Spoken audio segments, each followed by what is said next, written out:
Please, everyone, join us so that we'll be on time and we give you what we came here for. Thank you very much for everyone seated. It's good to see your beautiful faces, beautiful attire, beautiful smiles. I see the hugs, the handshakes, the hugs, the talks, the compliments. Thank you very much.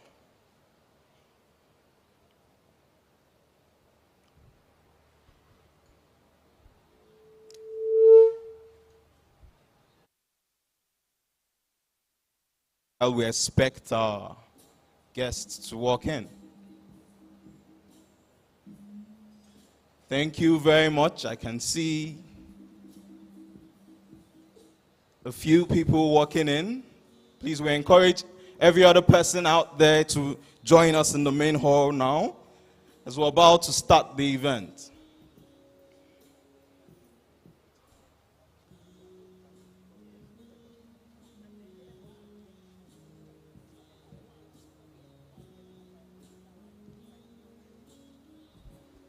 Okay, thank you, and please feel free to come to make your way to the front. As we are about to engage you, we want to be close to you.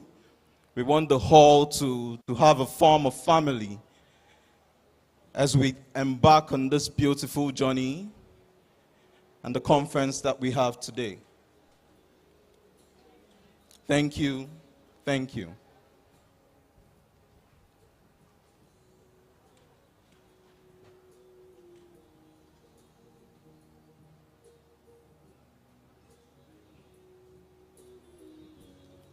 It's important to state that we can see the beautiful dresses, beautiful hairstyles, beautiful smiles, beautiful handbags, I must say. Thank you. Thank you very much. Thank you very much. Okay, so while we wait for others to join us in the main hall,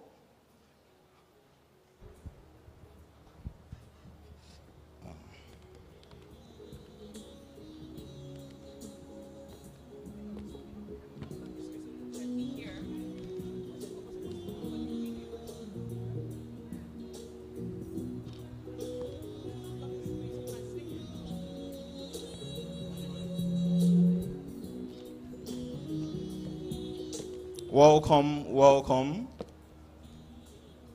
I hope you enjoyed your light refreshment. Thank you very much for that feedback, madam. We hope that you would enjoy this event, the conference. We hope that you would be engaging today. You would share stories and charge that would help us inspire inclusion. You're welcome. You're welcome. Please make your way to the front seats.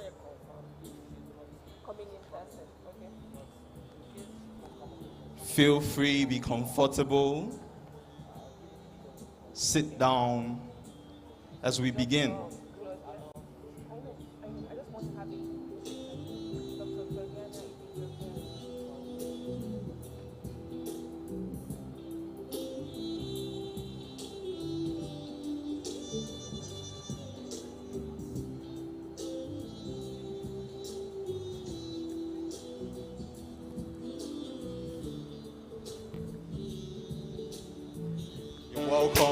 You're welcome. I see familiar faces, familiar smiles, and even the faces that are not too familiar. The smiles that you're giving me today is warm. I'm welcoming. Thank you very much.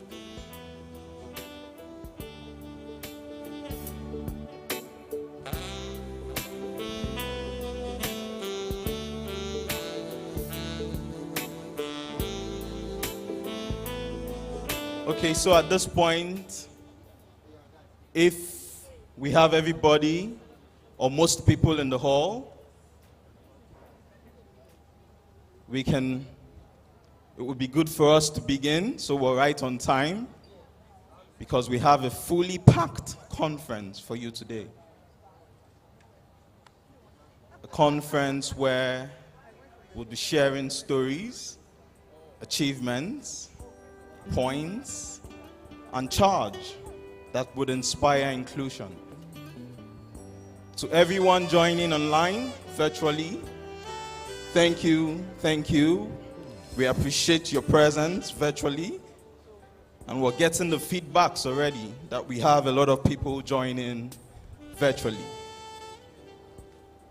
And from what I can see online, they're ready to be engaged. Like I said earlier, I can see familiar faces. Thank you very much for joining us today. And for the faces that are not too familiar, thank you very much for the smiles that you're giving me. I take that as your own warm welcome to me today. Thank you.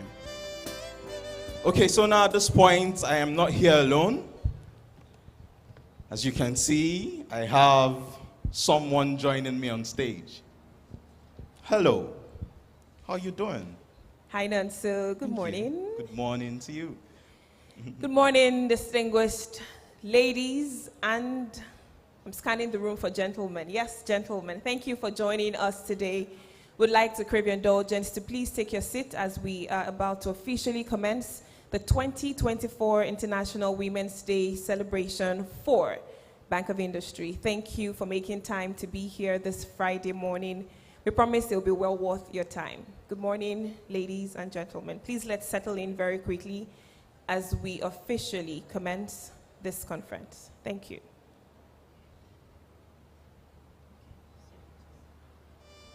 The video.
Okay.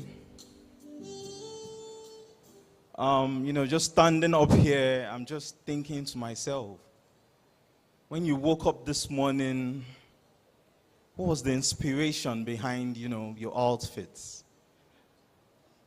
Did you think about it? Did you plan this yesterday? Madam, yes, you that I'm looking at.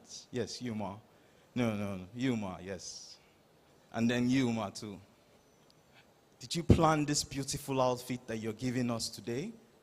I see the touch of purple. I see royal blue. I see green. Madam, your smile is an attire on its own. Thank you very much for that smile. While we're waiting for the video, thank you very much for the lights. Setting the mood right.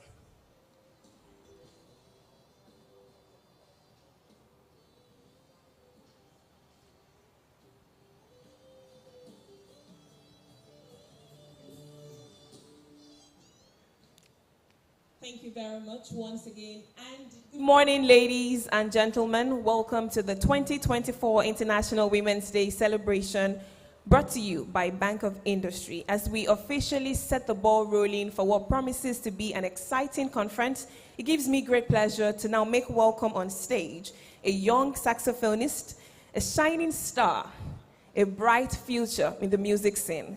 You would love her, and I promise you. Please give a warm round of applause for Temilayo Aboduri as she leads us in the national anthem. A round of applause for her. A round of as she applause, comes up stage. please.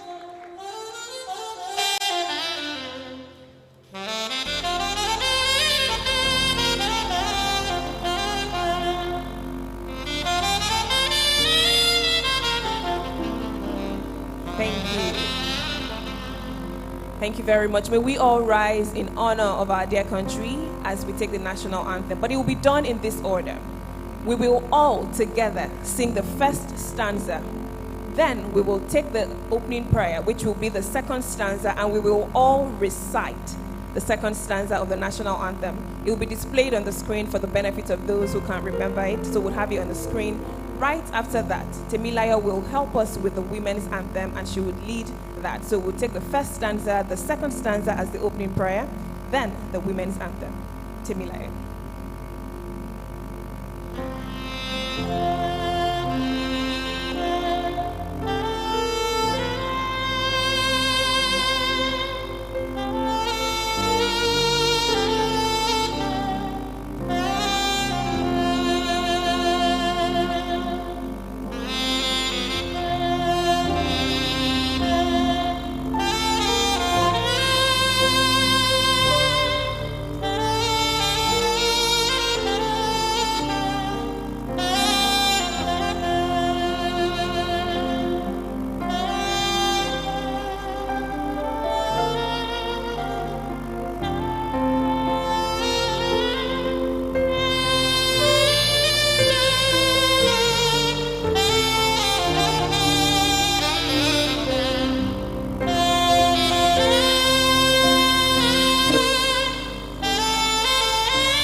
Okay, thank you. And for the opening prayer, please join us as we recite the second stanza. 1, 2, go. O God of creation, direct our noble cause. Guide our leaders right. Help our youth the truth to know. In love and honesty to grow. And live in just and truth. Great lofty heights attain. To build a nation where peace and justice reign. Amen. May God bless the Federal Republic of Nigeria. And now for the women's anthem.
Thank you, Temilaya. Please give her a resounding round of applause. Thank you. Indeed, let us sing a song for women everywhere. You may please have your seat. Thank you. Thank you very much, and good morning. You know, every time I listen to the women's anthem, I'm always inspired, excited, and filled with joy for one thing, that I am woman. If you're proud that you are a woman, that you're female, please give yourselves a round of applause this morning.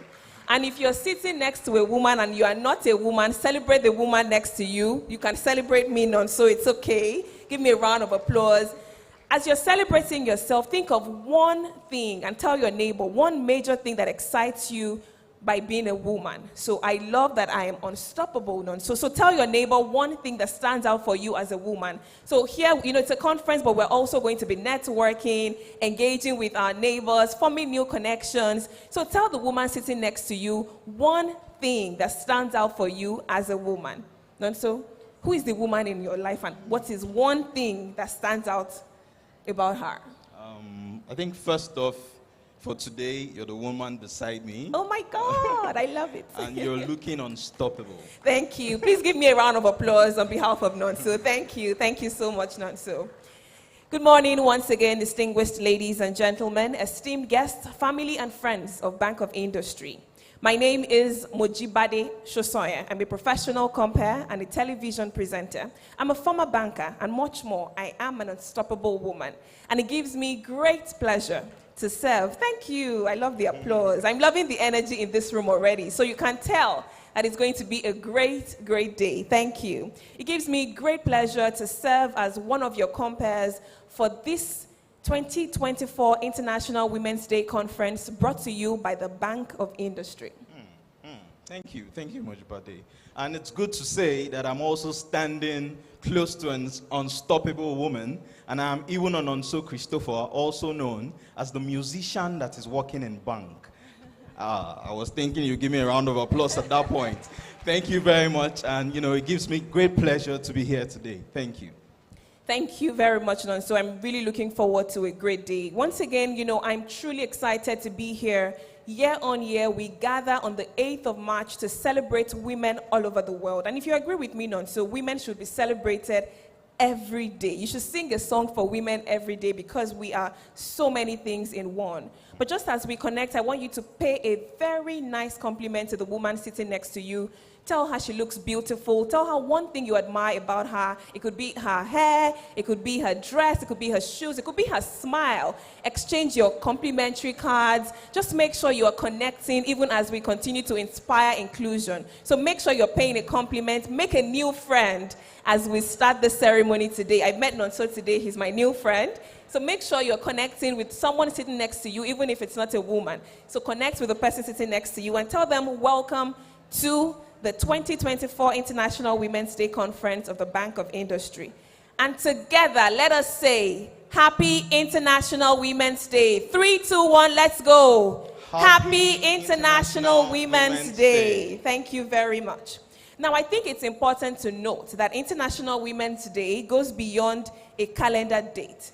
But just before we set the tone for what promises to be a great conference, we'd like to make a few recognitions of people that have joined us today. Yes, thank you very much. And for the recognition, let me at this point recognize the chief host of the event, Dr. Olashupo Olusi, who is actually joining us virtually, but ably represented, international representation, ably represented by the Executive Director, Micro Enterprise Directorate, Ms. Mabel Ngadi.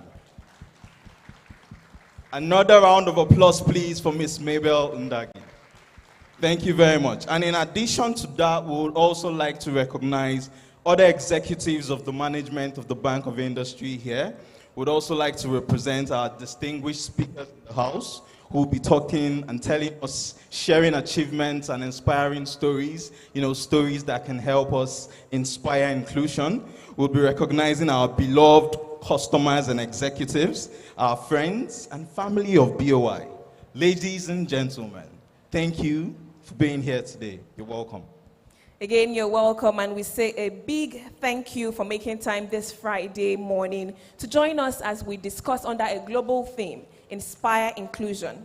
Just like I was saying earlier, International Women's Day that is commemorated on the 8th of March is not just a calendar day that we mark.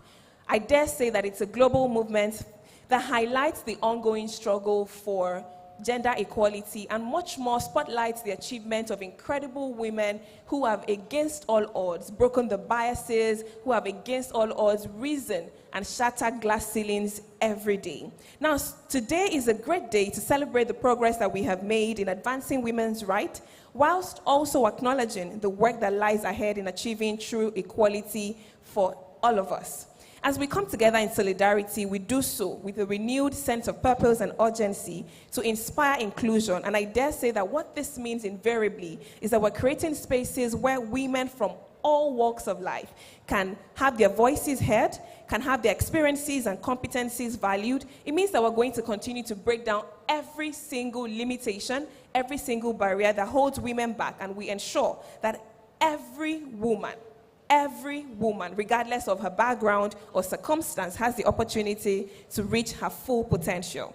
As your host for this momentous occasion, I'm truly committed to guiding us through a program that celebrates the resilience, strength, and diversity of women everywhere.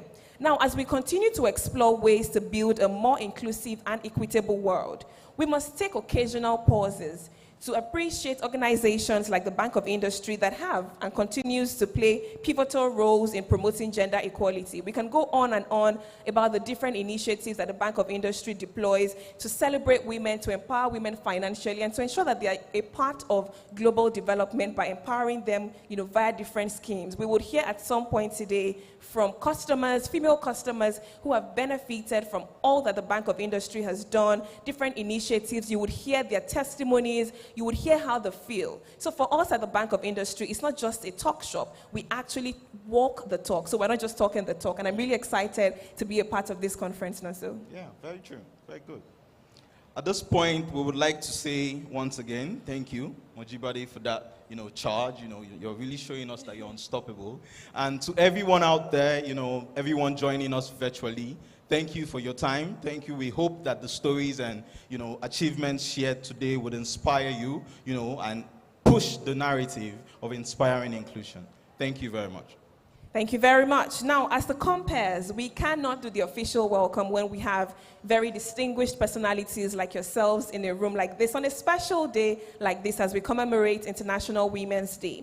It therefore gives me great pleasure to make welcome our chief host, the Managing Director and Chief Executive Officer of the Bank of Industry, Dr. Olasupo Olusi, who is ably represented today by the Executive Director, Micro Enterprises Directorate at the Bank of Industry. Please give a warm, resounding round of applause as we now make welcome Ms. Mabel Ndagi to deliver the official welcome address today. Please sustain the applause till she comes up stage. Thank you very much. Looking very royal in purple.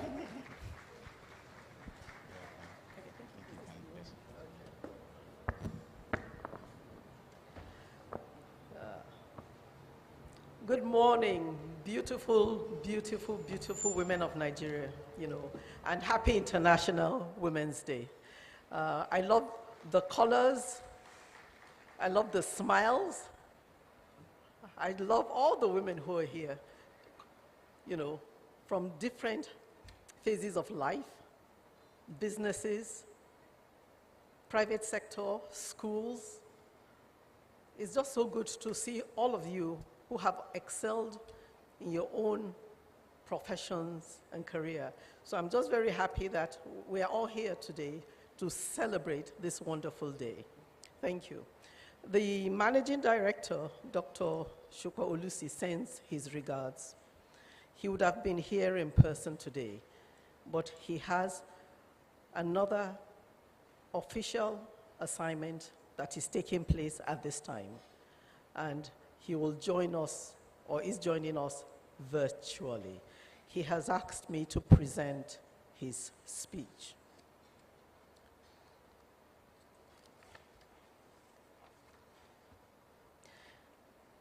Her Excellency, the First Lady of Lagos State, Dr.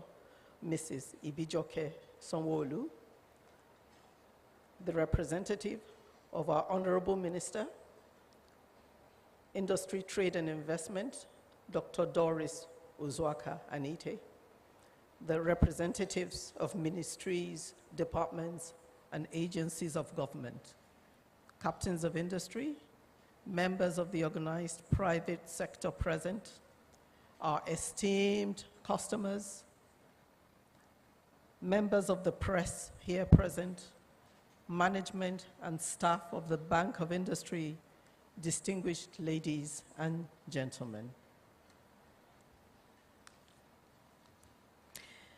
It is indeed my pleasure to welcome you all to the Bank of Industry International Women's Day 2024.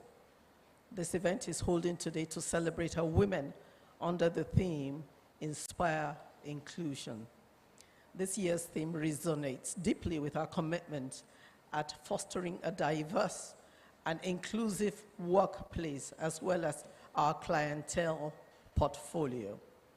As we celebrate today, it is important to mention that the International Women's Day is not merely a date on the calendar.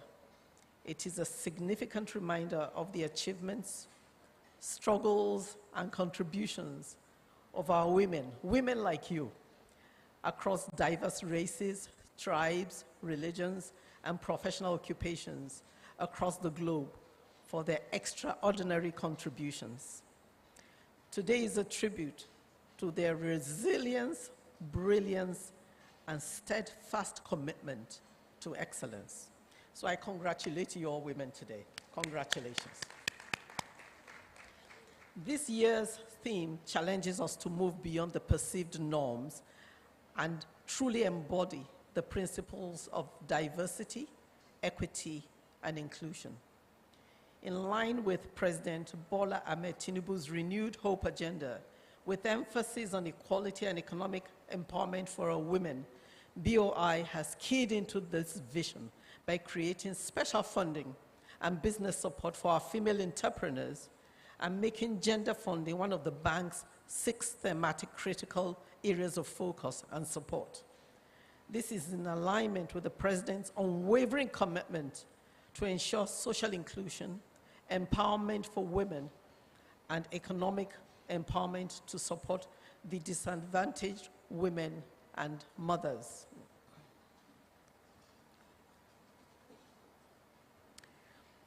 To this end, the results have started manifesting. Currently, more girls are enrolled in schools. Women now occupy record-breaking positions in government and corporate organizations, and businesses are increasingly acknowledging the significance of diversity and intentionally driving the gender inclusion sensitivity agenda, particularly at the board levels. To truly inspire inclusion, we must take action. It starts with our organizations by implementing policies that promote gender equality and creating an environment where women can thrive. As leaders, we have the responsibility to champion inclusivity by ensuring that our workplaces are free from discrimination and biases. As a proud father of 3 beautiful young ladies, this is the MD saying he is a proud father of 3 beautiful ladies. I think we should give him an applause, yeah. It is my singular honor to launch the Bank of Industry's initiative to empower our female employees called BOI Amazons. Where are the Amazons? Where are the Amazons? Where are the BOI Amazons? Oh, congratulations. Yeah. This is a dedicated focus group for women in the bank aimed at fostering collaboration, networking, and professional development to empower and drive innovation among our female colleagues. The objective of this initiative is to enhance continuous employee engagement, to create a supportive and inclusive environment, and promote gender equality, thereby enhancing the organization's effectiveness. The Bank of Industry has supported over 800 women-owned led businesses with a total disbursement sum of 102 billion naira as at December 2023. Yeah, I believe we should clap to that. We are also the local execution partner for the Islamic Development Bank's Business resilience assistance for value-adding services. It's called the BRAVE program. This is a $14 million initiative that was designed to support women-owned businesses, particularly those living in economically disadvantaged areas and arising from conflicts and social unrest. Well, the bank is also currently working with the African Development Bank on its AFAWA initiative. This is a Pan-African initiative to bridge the $42 million financing gap women in Africa face. Under this program, the Africa Guarantee Fund will provide $5.2 million portfolio guarantees of up to 75% of loans made to women-owned businesses, as well as capacity building programs. I want the women to please listen carefully. I want to repeat it. Under this program, the Africa Guarantee Fund will provide $4.2 million portfolio guarantees of up to 75% of loans made to women-owned businesses, as well as capacity building programs. So please, grab it, grab it, grab it. Furthermore, the fund will also provide $5.24 million as guarantees for up to 50% of loans to women-owned SMEs. So women in the SME space, please pay close attention to this. In addition, we have in the pipeline the ICR facility program that will offer BOI customized technical assistance to enhance our internal gender operations and client-facing gender lens investing activities. The aim is to improve its services for women-led MSMEs, thereby enhancing their access to finance. This is in collaboration with the European Union and the Organization of African, Caribbean, and Pacific States, OACPS. This is financed through the intra-ACP funds under the 11th European Development Fund, along with the support of the German Federal Ministry of Economic Cooperation and Development and the British Council.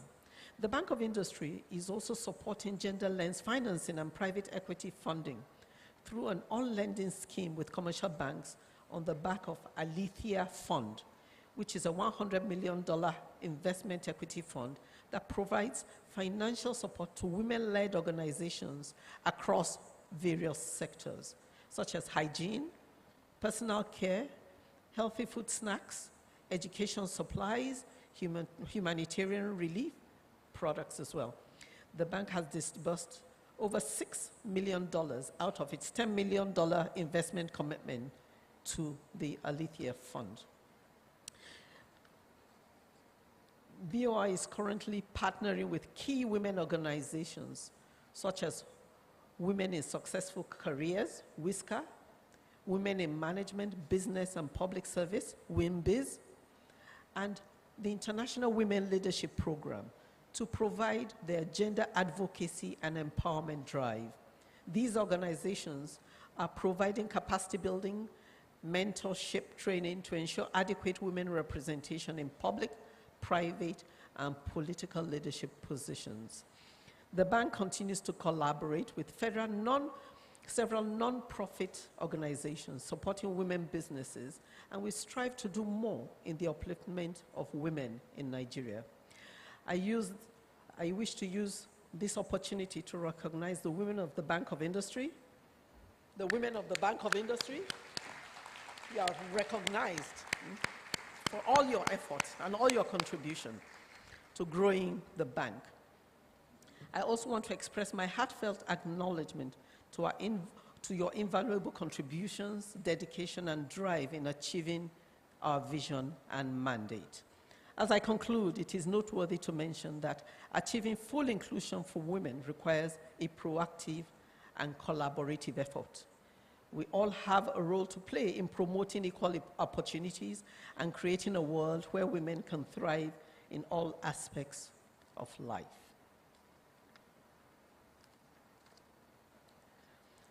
On this International Day, Women's Day celebration, I want to remind all of us that through inspired inclusion, we can shape a future where diversity is celebrated, opportunities created, and our economy thrives on equal opportunities and shared prosperity. Happy International Women's Day, and thank you all for your attention. Happy International Women's Day.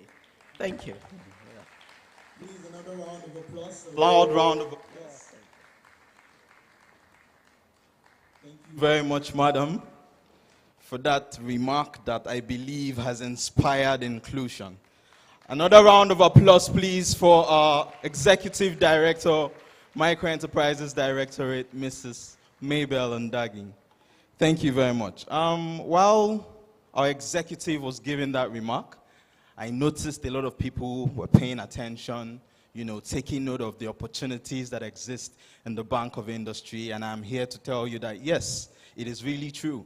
And to prove to you that this is true, we're about to share a video from our customers, our female customers, women doing great exploits in their different sectors of business, sharing their testimonials to attest to the fact that the Bank of Industry is really there to support women.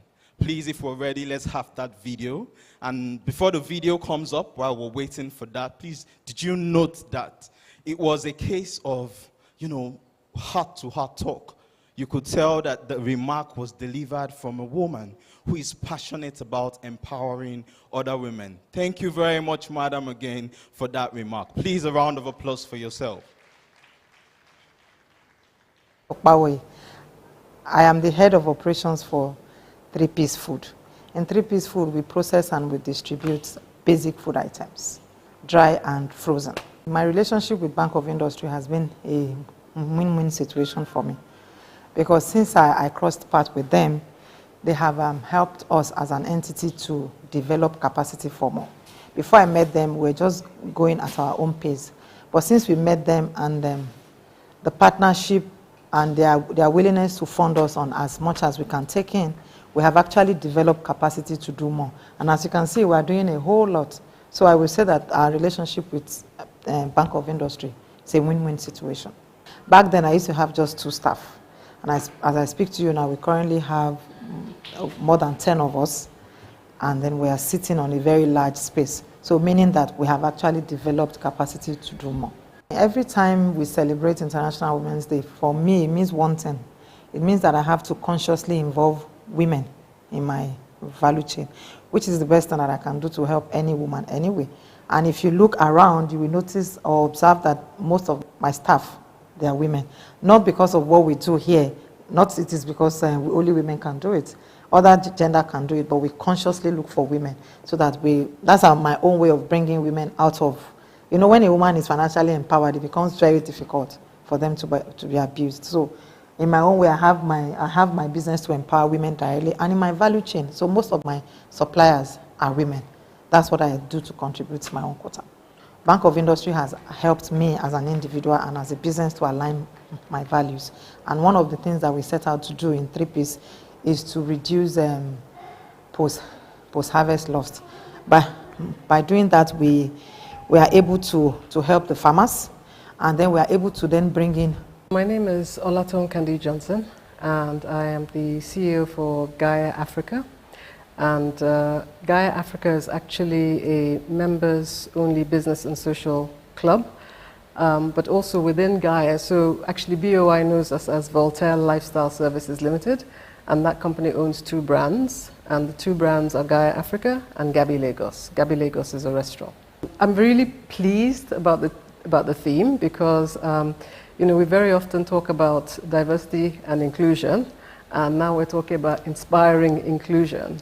But what inclusion means is just basically that, quite apart from the fact that, women are not quite where we're supposed to be, and what I mean by that is that we need to see a lot more women in executive roles, decision-making roles, policy-making roles, so across all sectors, private, public, government, societal. And so inspiring inclusion for me is that we need to ensure that women are included. And that's not to say that men should be excluded, of course, but the minority the minorities should be, we should start thinking more about the minorities. And, there's a lot of stuff that's led to this. We've done, equity, we've done parity, and now we want to talk about inclusion.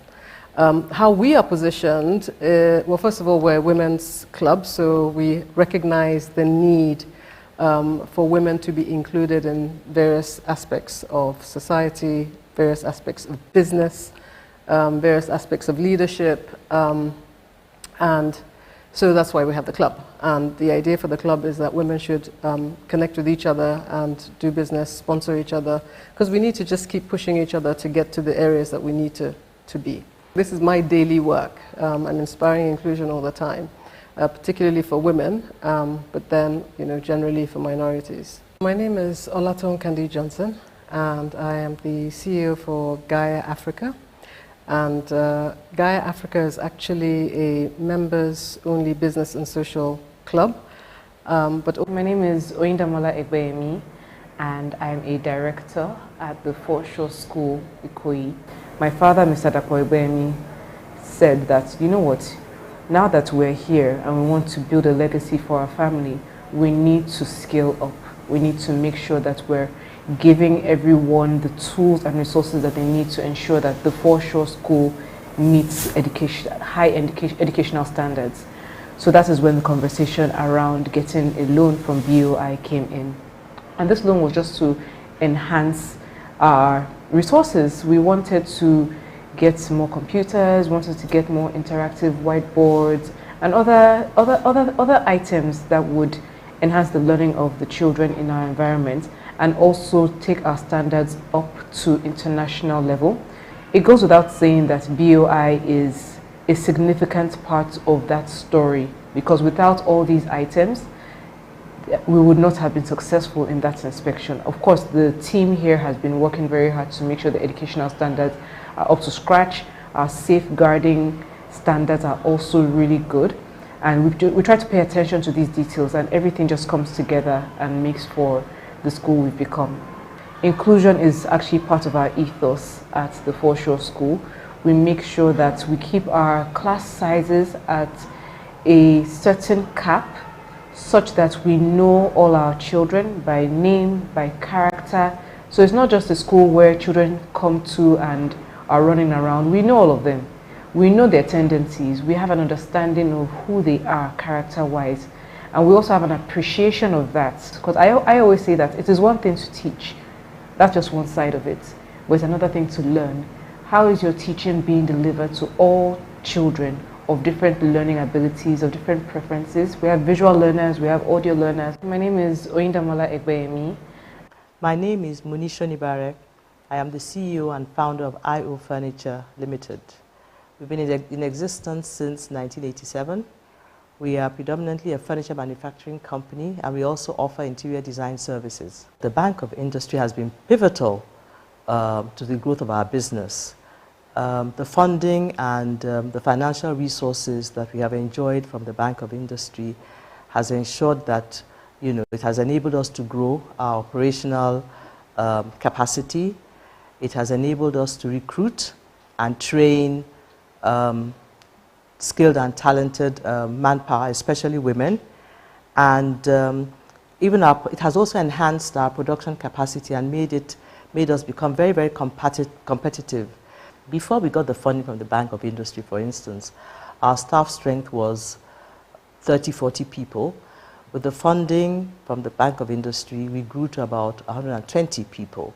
And then in terms of production and operational capacity, our turnover grew tenfold.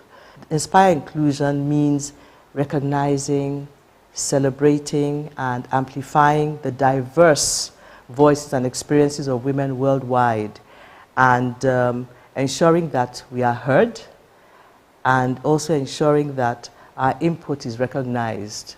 We, as much as possible, in determining roles, we actually work in favor of women first.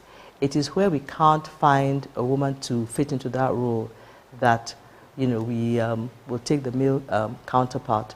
We also have a program that we call IO Gems, And it's a platform that we established to ensure that we are constantly engaging our female employees, ensuring that we're involved in their welfare, well-being, fostering growth, training, constantly engaging them to ensure that they become the best versions of themselves, and to recognize that they do have a very important role to play in society, and it's important that they recognize that the equal opportunity is not a privilege. My name is Dr. Kofo Olubesan. That time Total Energies is going out of the downstream gas, so they were selling their plants. I bidded for it and I got the plant. Then I approached Bank of Industry for intervention funds. And they came in to assist me in starting up and having the business running as it should be. Bank of Industry sees your business as their baby, as part of, they see themselves as part of your business. They offer you advice. They just don't say, we are giving you money and then they leave it. They still go with you. If you're having issues, they come in, they will discuss with you. They serve as consultants to your business, even if you are not paying them anything. And I've seen that has helped me a lot. BOI is helping to build women financially, to be part of the business of your country, of the country, to be part of economically developing women, to help with to assist with the economy of the country. That is the cross which I can take from there. And one of the things I do within my plant is to ensure that I give lectures, I encourage women, they market women that, okay, you should be using gas instead of firewood, and so help the green evolution of the country. That's one. Another thing is that I make sure that I pay back my debt, my loan, as at when due.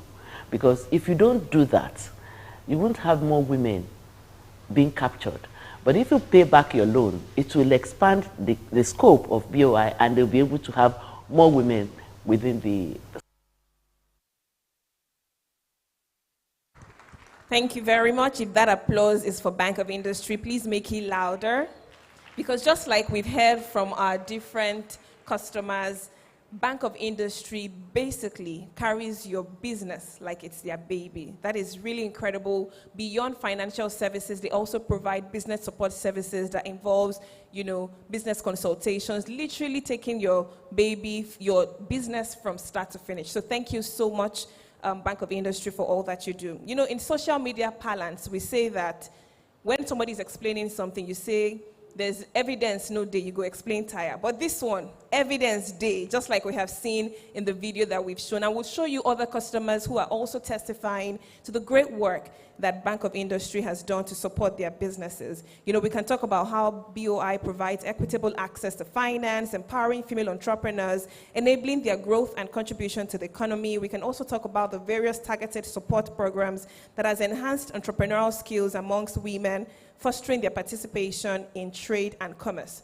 So when we're talking about inspiring inclusion, it's not a conversation that starts today with Bank of Industry. It has started long before now. So, it's safe to say that the world is catching up with what has been, existing in the Bank of Industry. And we're really excited that every 8th of March, we see progress, we see results from all that we come together to discuss. It's not just a talk shop, like I said earlier. It's truly a place where we walk the talk. So thank you very much, and thank you again to everyone who's joined us today. We appreciate your presence, and we don't in any way take you for granted. Now, we would have a chant today. When I say IWD 2024, we respond, Inspire Inclusion. And when I say Inspire Inclusion, we say IWD 2024. Do we have a deal? Do we have a deal? IWD 2024. And to make it a little more, dramatic, we'll do the pose. All right, let's do this. IWD 2024. I love it. Beautiful. Thank you so much. Now, we've curated 3 special topics and sessions for us today, and we will get on without wasting any further time to the very first one. Now, the first conversation today talks to shaping the future of sustainable fashion in Nigeria. We have brought you a renowned expert in fashion, a fashion icon herself. Ladies and gentlemen, esteemed guests, it gives me great pleasure to introduce our very first speaker today at the conference of the Bank of Industry for International Women's Day. She's the visionary founder and CEO of Lagos Fashion Week and Style House Files. With a passion for sustainable fashion and a commitment to driving positive change in Nigeria's fashion industry, she has been at the forefront of shaping the future of sustainable fashion in our country.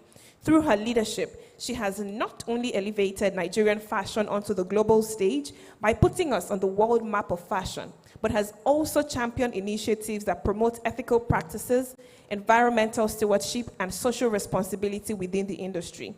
Today, our first speaker will enlighten us on the topic of shaping the future of sustainable fashion in Nigeria, drawing from her wealth of experience and expertise. Distinguished ladies, and of course the gentlemen that have joined us, please give a resounding applause to the one and the only, a round peg in a round hole to discuss this conversation, Mrs. Omoyemi Akerele. A round of applause for her. She's founder and CEO of Lagos Fashion Week and Style House Files. To put people first.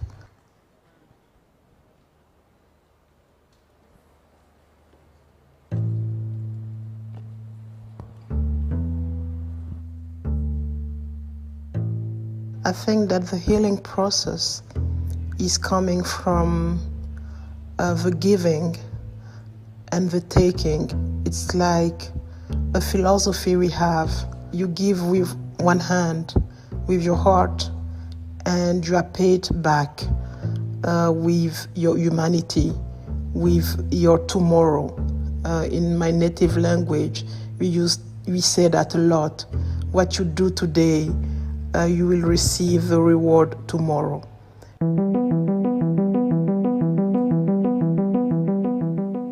The fashion industry has always been a place where subcultures could thrive.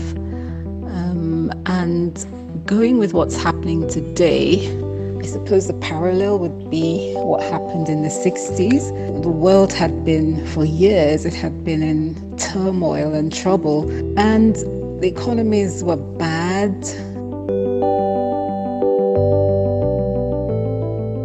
The 60s came, you had the hippies just wanting to sit in the sun and sing all day. I imagine that we're probably going to get something similar. The whole world will go crazy, and I think that it will give us a chance to be whatever we want to be.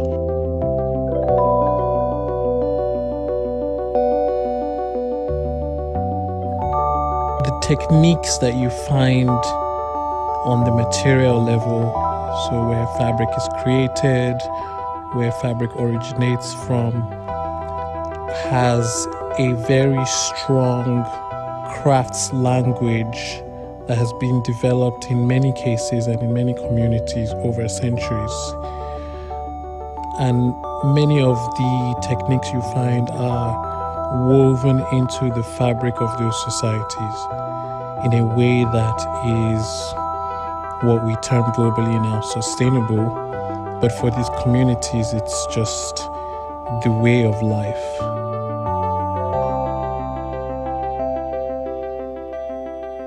It was the easiest thing for us to create, really, our mantra. The mantra is, this is us, we create value. We believe in the work of our hands. We use local resources to serve local communities. We imagine experiences and design possibilities. True African fashion, on some level, is about the material. The material is really important to African fashion. And the process of extracting that material is something that is a direct exchange with the earth.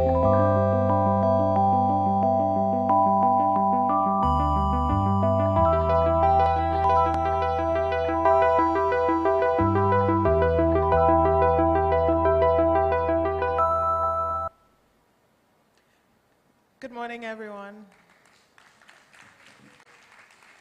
And happy International Women's Day to all protocols observed. Thank you so much, Bank of Industry, for the invitation to share our vision. My name is Omoyemi Akerile. I'm the founder and executive director of Star House Files and Lagos Fashion Week. This year's theme, Inspire Inclusion, it resonates within the global textile and apparel sector, considering ongoing efforts to ensure that millions of marginalized women and girls around the world who contribute daily to the creation of the clothes that we all wear, they're valued, they're recognized, and they're respected. To a large extent, fashion within Nigerian artisanal communities has been deeply rooted in the practice of sustainability, ethical fashion, and slow fashion. I mean, since inception, we've always been guided by the fundamental principles of transparency, traceability, and longevity. For us, creativity is a community act. Creatives are seen as agents of change and innovation, and their role in the ecosystems contributes significantly to investing in some of these communities that's made up of mostly women. It contributes significantly to supporting their livelihoods and contributes to creating value from source to product. Often, when we think of eco-sustainable living, what comes to mind is an Euro-American representation of what it should be, or what we've been told it should be, or how it's been presented to us.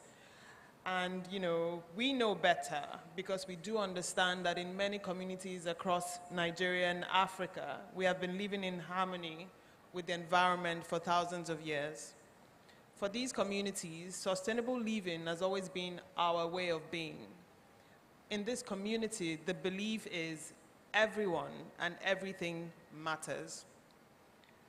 The textile and apparel industry is fundamentally extractive of both natural resources and human resources across our value chain. Even though Africa contributes less than 4% of global gas emissions, global greenhouse gas emissions, and is actually one of the largest contributors to carbon absorption, thanks to the carbon basin.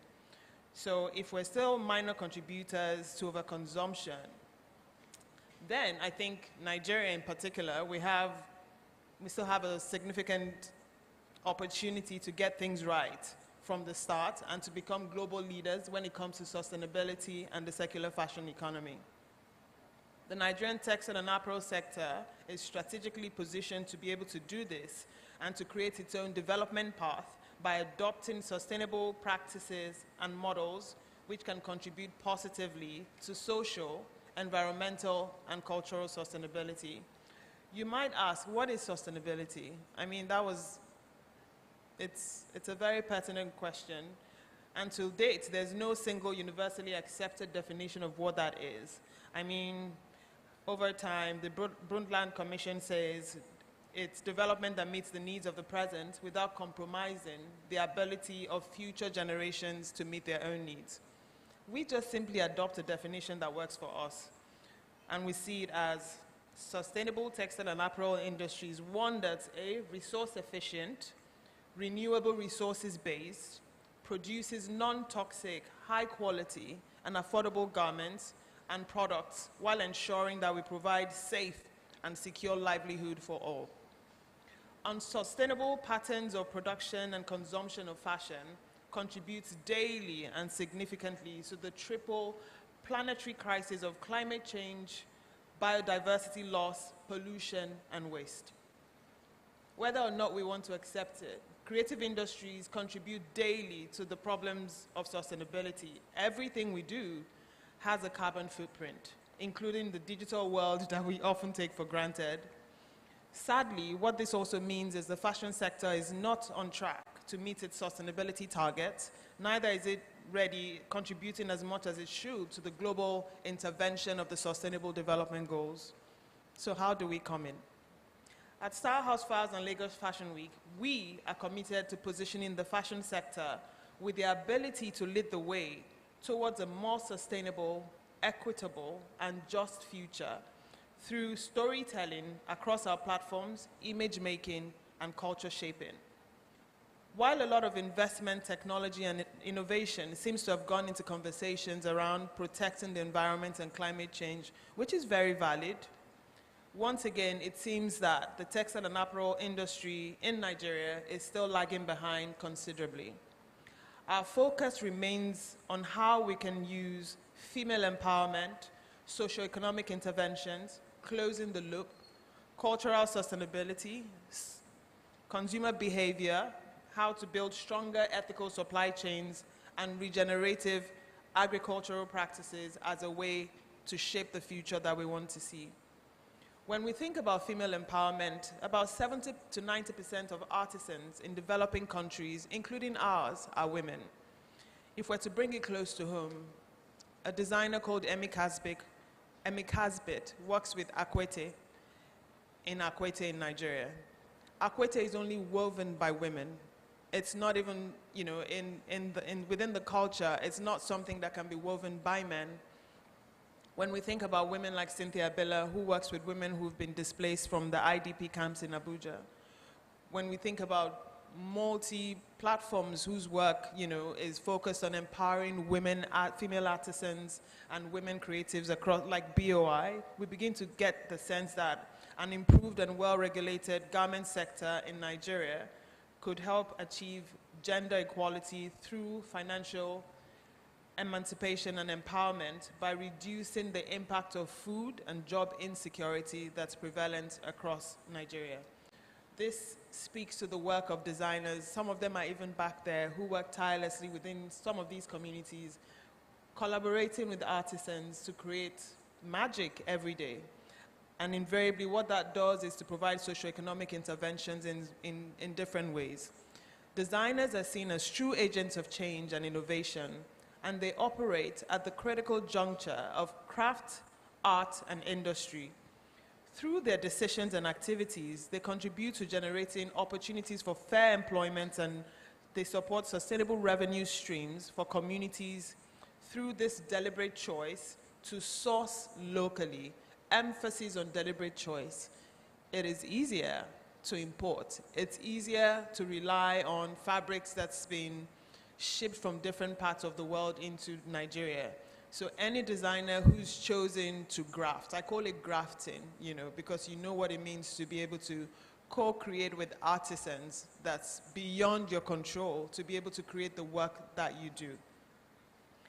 So through their deliberate choice to source locally, they've been able to, you know, improve to a significant degree sustainable farming methods. They've been able to reduce waste through upcycling second-hand fabrics sometimes, and this also significantly ensures the transmission of traditional skills and knowledge by empowering local communities of fabric weavers and tailors. At Style House Files, one of our projects is called SHF Trains. It's a platform that it's a capacity building platform for employability, where we empower women and youth with garment making skills for employability. And in the last 4 or 5 years, we've been able to train over 3,000 women and youths in Nigeria.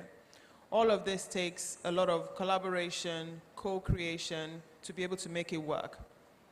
The next concept I'd like us to think about is closing the loop. This means consciously confronting the dominant linear economic model and its accompanying narrative of newness, immediacy, and disposability, which means buy it, wear it, and throw it away, or shove it in the back of our closet. If we think about our Ashwebi culture, you have, piles and piles and piles and piles of lace and just different fabrics sitting in there. So we need to begin to think about how we can close the loop, which is also termed a circular fashion, a system that aims to minimize waste and environmental impact by promoting sustainability throughout the entire life cycle of a garment, from design to end of life. The key principles we encourage our designers to focus on: A, they need to design for durability. By designing clothes to last longer, by using high quality materials and constructive materials, which are mostly found in fabrics, believe it or not, that we make that that comes from Nigeria that's been produced locally. Resource efficiency and regeneration. This involves them using renewable or recycled materials, how they minimize water and energy consumption in production and reducing waste generation. We encourage them to extend the product life cycles of their garments. And this is something that we also do in collaboration with you, the consumers, which is how do we keep encouraging you to repair, reuse, resell your clothing items to be able to extend their useful life instead of discarding them after use. We know this concept is still a bit alien to our culture because people don't like sharing their garments. With closed-loop systems, by adopting such systems, we contribute significantly to keeping materials in use and preventing them from ending up in landfills. Last year, as part of our Green Access initiative, which empowers young creatives who work in this space, we went to Katangoa. Has anybody ever been there? And Katangoa, we call it fast fashion waste, which is garments that's been shipped back into Nigeria. It's also called second-hand, it's called bend-down select, and so much more. We constantly encourage some of them because finding fabrics locally can be quite difficult, and importing them and buying, designing theirs is also, something that's really quite expensive for designers. So we went to Katangoa, and what you see there would actually make your insides a bit soft, but at the same time churn when you think about the waste that it generates. So we must be part of a system that discourages waste and encourages longevity from the beginning of the garment cycle right to the very end. Cultural sustainability. Fashion in Nigeria is deeply intertwined with the natural environment, with the diversity found in our rich cultural heritage, arts and craft traditions, customs, beliefs, histories and practice, with the well-being of the individuals and communities it depends on. Without cultural sustainability, we lose diverse, rich cultures like ours, and we all know it's already happening. Ashoke is coming back to us from China. Tie-dye is coming back to us from far-flung places as well. But what are we doing? Cultural sustainability is at the intersection of socioeconomic and environmental preservation. If you remember, I started talking about this by painting the picture that 70 to 90% of the people that's empowered within the value chain are women. So if we continue to have a situation where our cultural sustainability values are eroded by constant influx of what we supposedly make that's coming back to us from different countries, that's a big problem. Nigerian fashion industry practitioners must ensure that local communities they engage with, we remain custodians of heritage and we're able to protect future generations. We must amplify and pass on cultural knowledge and practice to further generations too. We can only do this by respecting and celebrating craftsmanship, acknowledging that local and indigenous creations like textiles are not just garments to be worn or displayed, but they're a form of cultural preservation, legacy keeping, and identity. This is what, why we constantly think that it's important that Nigeria begins to take things like geographical indication seriously. Countries like in Burkina Faso, for example, you cannot export the Danfani without a stamp that shows you where it's come from originally. It helps them demarcate what's real and what's not. So recognition of craftsmanship across Nigeria of certain textiles that can only be produced at the nexus of a specific place, community, and tradition is important. We have contributed significantly to safeguarding some of these traditional skills and intangible cultural practice while generating revenues for the communities and pioneering sustainable practices. Consumer behavior. It's not only the creators and the designers that have the responsibility. Consumers also have this responsibility. As a matter of fact, the responsibility to consumers is probably higher, and we hold you more accountable ethically and I guess from the place of support. While many African designers are already integrating sustainability in textile waste management through fiber-to-fiber recycling or other optimized processes, a lot must be done when it comes to consumer behavior. there must be a paradigm shift completely to motivate consumers to focus, not just to focus on what they're buying, but to have that deeper conversation within themselves by focusing on the skills, the people who make, and recognition for the value of craftsmanship and continued craft innovation instead of fast fashion waste or other alternatives that have come into Nigeria. In addition, we must keep promoting a culture that encourages us to reuse, to resell, followed by recycling and repurposing. For the last 2-3 years, we've set up a swap shop as part of Lagos Fashion Week, which encourages people to bring their clothes that they think is probably dated, they don't wear anymore, and invite people, other people to do the same, and you can literally do a swap. We also invite companies who reweave some of what you've classified as waste, especially the Ashwebi, and they turn it into something completely new and different. Ethical supply chains. Thinking about people, the process, and environment. Constantly, the ethical supply chain conversations harp on the importance of ensuring that people, profits, and environment are protected at all costs. A truly ethical company strives to make sure that its supply chain empowers workers and pays them a living wage. But this is something that really breaks my heart, because in Nigeria, when we think about how much we're able to pay the people in this industry, it's not competitive with global standards, and understandably so. Bearing in mind, for example, the foreign exchange rate in today's world. So if we're thinking, what's the minimum wage requirement? $3 to $5, right? And we do the math. So when we're hiring people in our factories as designers, we have to be able to factor all that in when it comes to paying them. And it's still something that, I'm not quite sure we're there yet.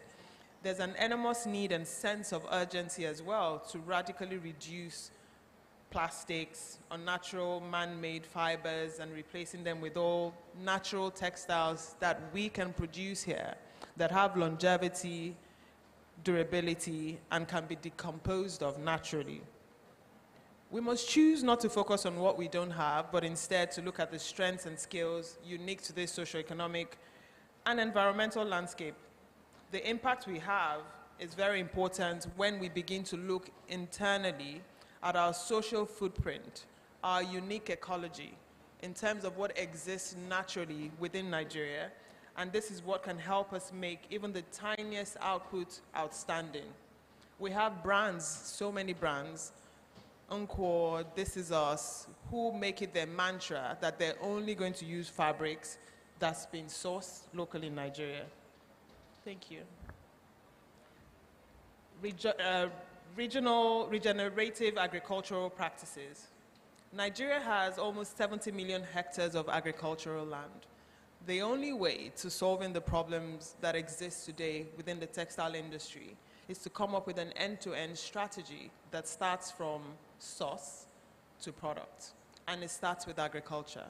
Currently, cotton is probably the most dominant textile crop that we have in Nigeria. It's also currently the thirstiest crop. I mean, it's been given a bad name globally. It takes a lot to grow. It takes a lot for the soil to replenish post-harvest, and that's why, to a large extent, across the world, pesticides and so much more are used when growing cotton. So how are we able to contribute to the conversation around this? I think it's also important for us to begin to think of a task which we describe as threefold. We need to support regenerative agricultural practice for other indigenous organic fiber crops. Millet, hemp, you'll be amazed, pineapple, bark. You'll be amazed at, the solutions that's coming up globally as replacements regeneratively for sources of textiles for the garments that we wear every day. We need to, begin to wrap our minds around providing regenerative training to farmers, harvesters, and fiber processors. And also, lastly, to support the inauguration of textile processing and manufacturing plants that are naturally in close proximity to farms across Nigeria. It is our call to action. The one thing that unifies or unites all of us in this room is we're all beautifully clad. I'm super inspired to see a lot of people wearing made in Nigeria. So I think we need to clap to that.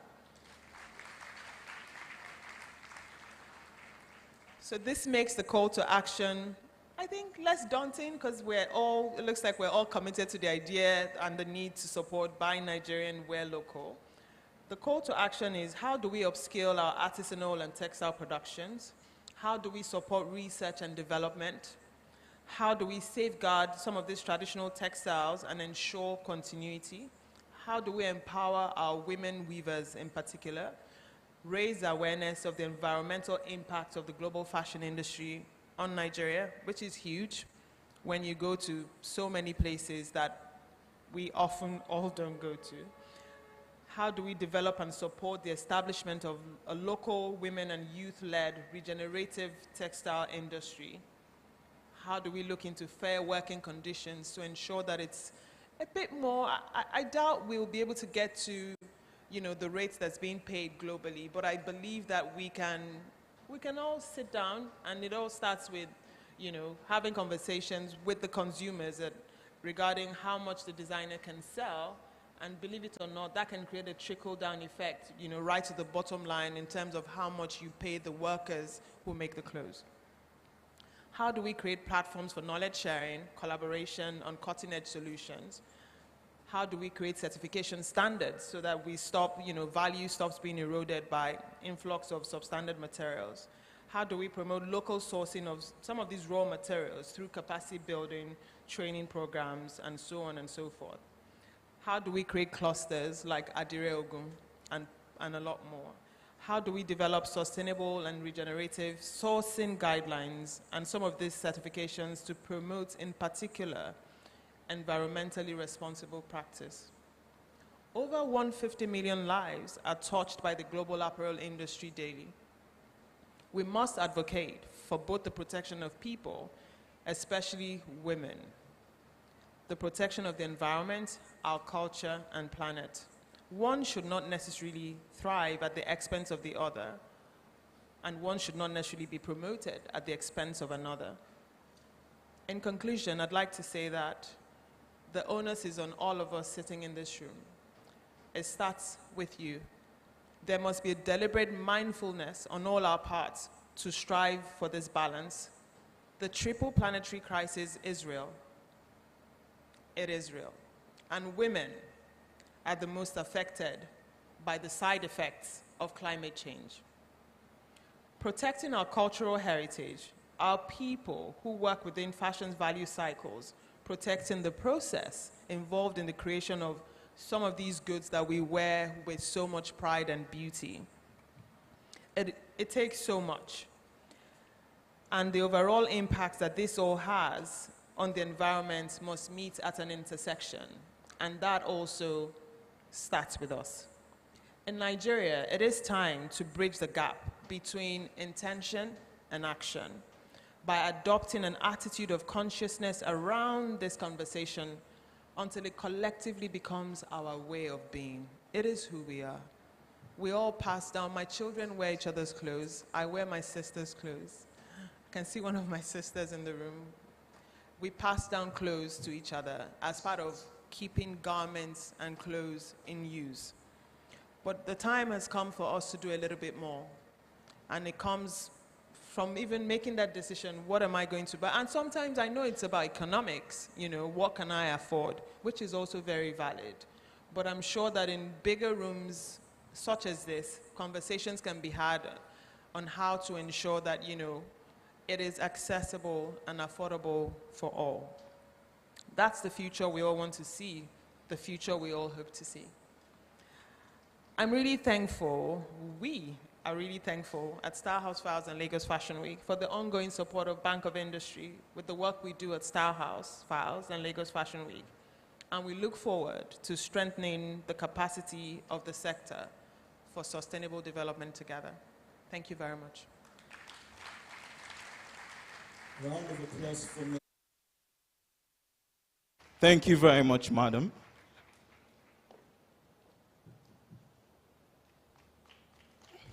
Another round of applause, thank you. At this point, we would like to call on questions.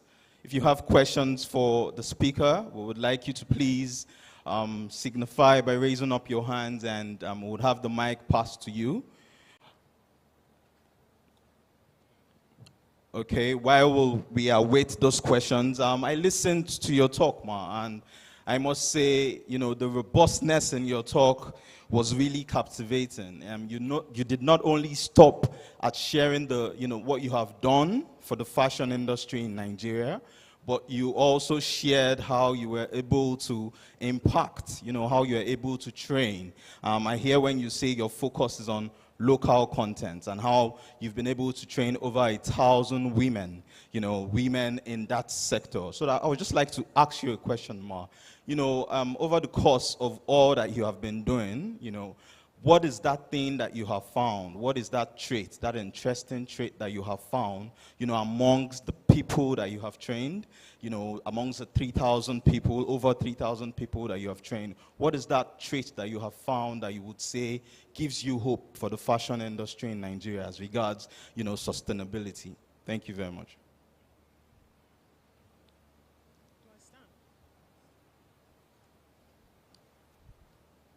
Hello. Please, if you don't mind, you can just join me on stage, madam. Thank you.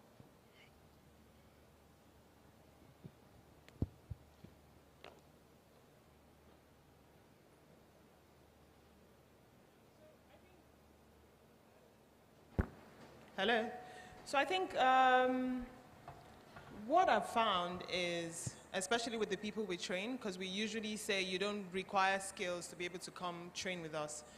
It always starts with interest. The people who've been successful, who successfully completed the program, they've got genuine interest in for learning, genuine interest to be able to change their lives, because we've actually seen people who've come for that training, and with the skill they've acquired, they've gone to either set up their business or to get jobs in different factories. So it starts with interest, but they become more purpose-driven, because they understand that, wait a minute, you mean that with this skill, at the end of the day, I can, use this skill to do something better, which becomes another source of income for me, or sometimes the main source of income for me.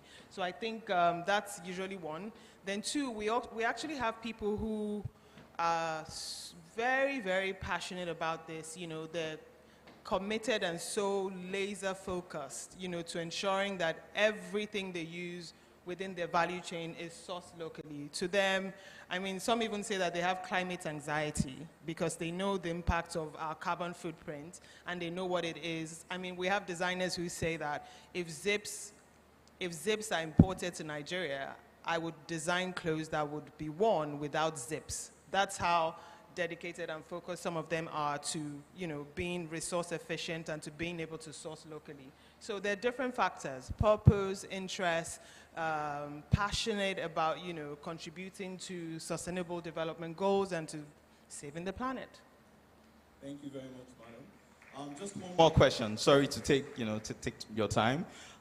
Hearing you speak on the passion, the seriousness, the focus about, growing the fashion industry in Nigeria, I would like to ask, how are you able to create that balance, the fun and the business? How are you able to remain inspired as regards staying stylish while still remaining focused about, business sustainability in Nigeria?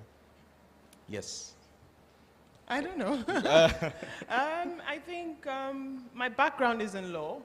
And I think one of the things I was passionate about is about international economic development. So I think over the years, it's just been that way it's always constantly been, how can we use fashion as a useful tool for socioeconomic development? Just, to be able to elevate the conversation beyond seeing fashion as something that's so frivolous to something that can save lives. Fashion saves lives, literally. Thank you very much. Please, a round of applause. Okay, do we have questions from anyone in the hall? Have I taken up all the questions? Oh, okay.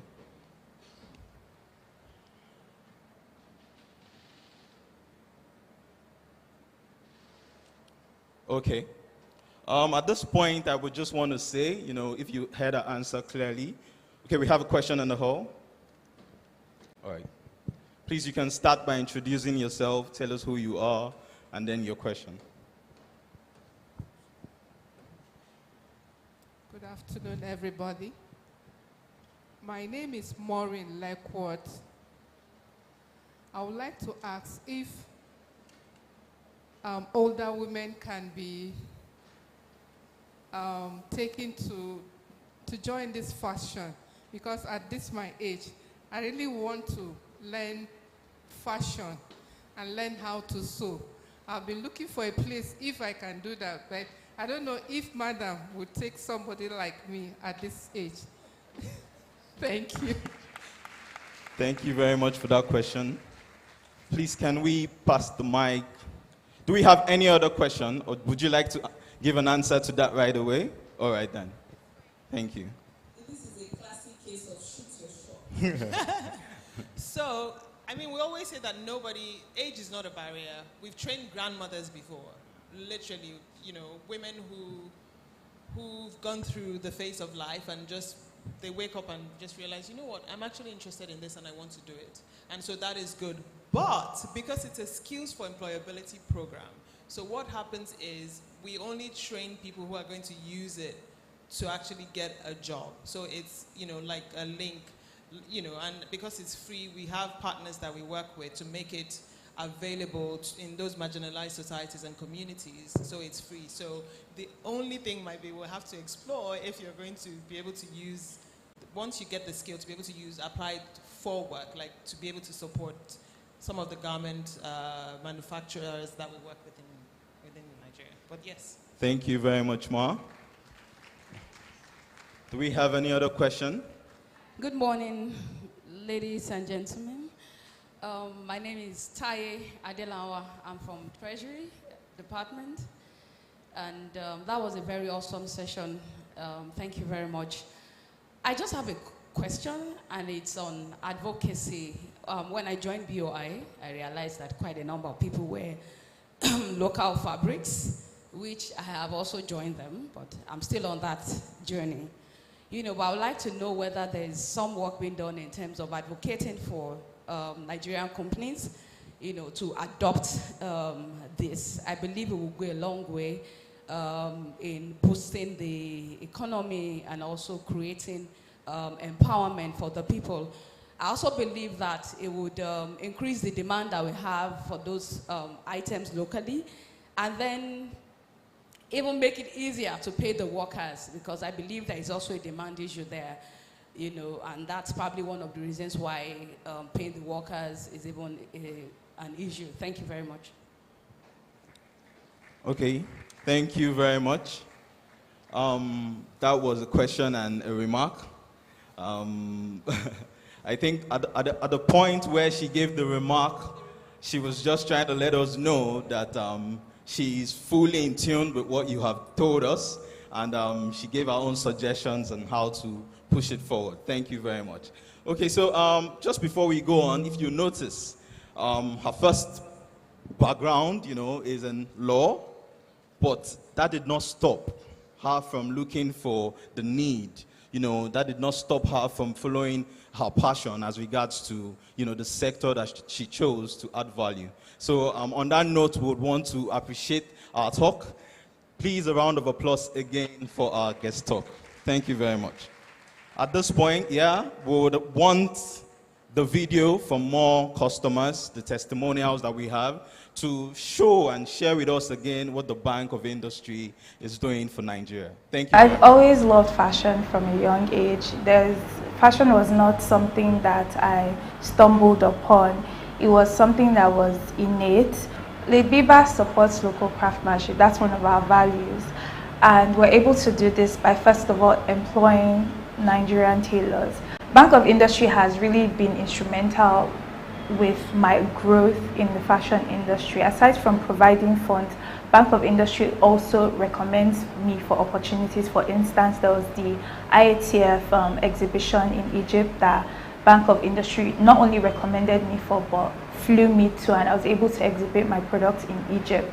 So yes, my relationship with Bank of Industry is a really good one, and I love that they have a fund for women, and I love that there's also a fund for fashion. So I like that there's different aspects of the industry that Bank of Industry is focused on.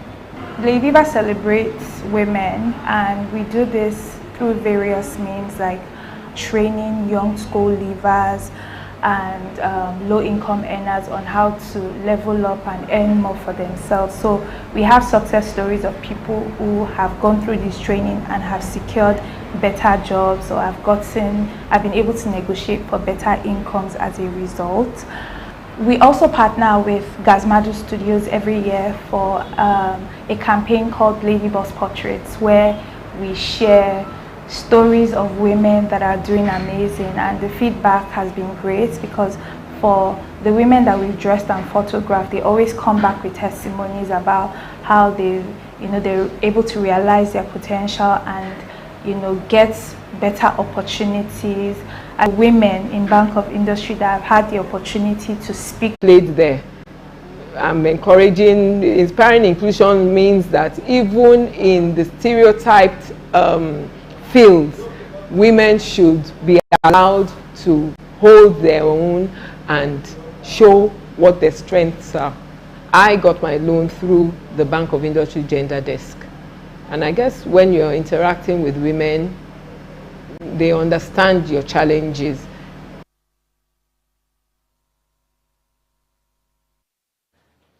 A round of applause, please. I think I picked out something. Who says it's for men? Did you pick that out? Who says it's for men? But on this note, please let me just recognize the Executive Director of Corporate Services, Mr. Hussein F. Young, who is the only man, in the forefront. Thank you very much. And to the BOI Amazons, please, are you in the house? BOI Amazons. Oh, be an Amazon now. BOI Amazons. Thank you very much. All right then. Thank you. I think it is someone that I feel like every single woman here can relate to, and it's the juggling and mental load that we experience as women. So it's the multiple responsibilities we have in one. Okay, so mental load is basically a term for the invisible labor that comes with managing a household. And this typically falls on the shoulders of women. Okay, and it's sometimes referred to as worry work or cognitive labor. Okay, so mental load is not just about the physical tasks. So it's not about the cleaning we have to do, it's not about the cooking, it's not about the picking up and drop off, but it's more of the overseeing of those tasks. So we are the ones that have the long, never-ending to-do lists constantly running through our heads. Also having to remember what needs to get done, and then delegating those responsibilities. But it's important to try and relinquish control. So no micromanaging, no less encourage the OB to do it. So they just feel, okay, let me leave it for her to do it, I won't do it well. And I saw this funny video on Instagram that reminded me of this. So this lady gave her husband a cardboard paper to the grocery store, and then she stuck actual items of what she wanted him to buy on the cardboard paper. Because I guess the last time she sent him there with a list, he came back and bought the wrong things. So instead she put the actual pictures, that way he doesn't make a mistake when he goes to buy things. I think that's also an example. So we can teach them how to do it, but giving them that autonomy to do it by themselves, that way they are encouraged to continue doing it. So if you want to be like this woman on social media and stick, even if you have to stick the actual items and give it to your husband to go and buy, you can try that. So try not to criticize and let go sometimes. Okay, so we've learned how to tackle the mental load. So, as women, the more we experience this mental load, we can start feeling symptoms of mental health disorders. Okay, so I'm just going to go over these symptoms, and if you or anyone you know is experiencing any of these symptoms, then you know that, okay, you should encourage them to seek help, or you yourself should seek help.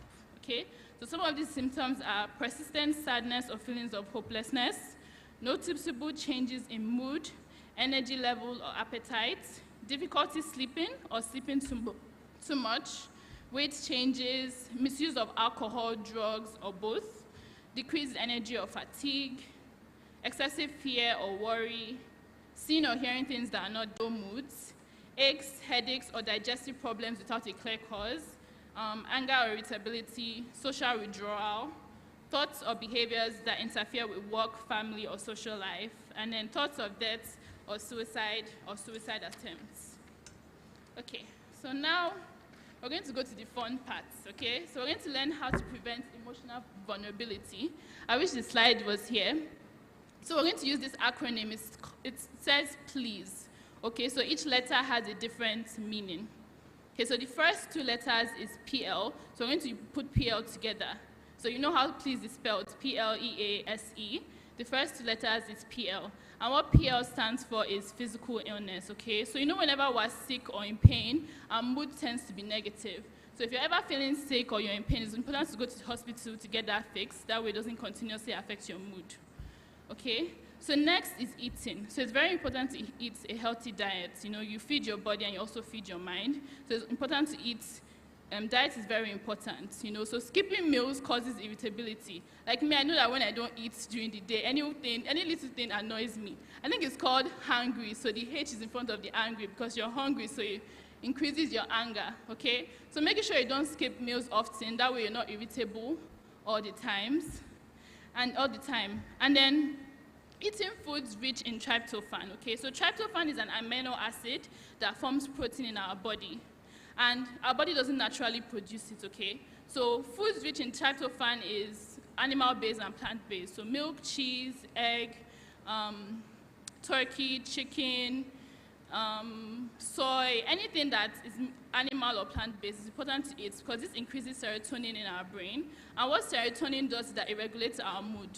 Okay, so the more you eat foods in tryptophan, the more regulated your moods will be. So it's kind of like an antidepressant, but naturally. Okay, so when you don't eat a balanced meal with all these ingredients, you're not getting enough tryptophan, and it could affect your mood. Okay, and it's important to keep hydrated also.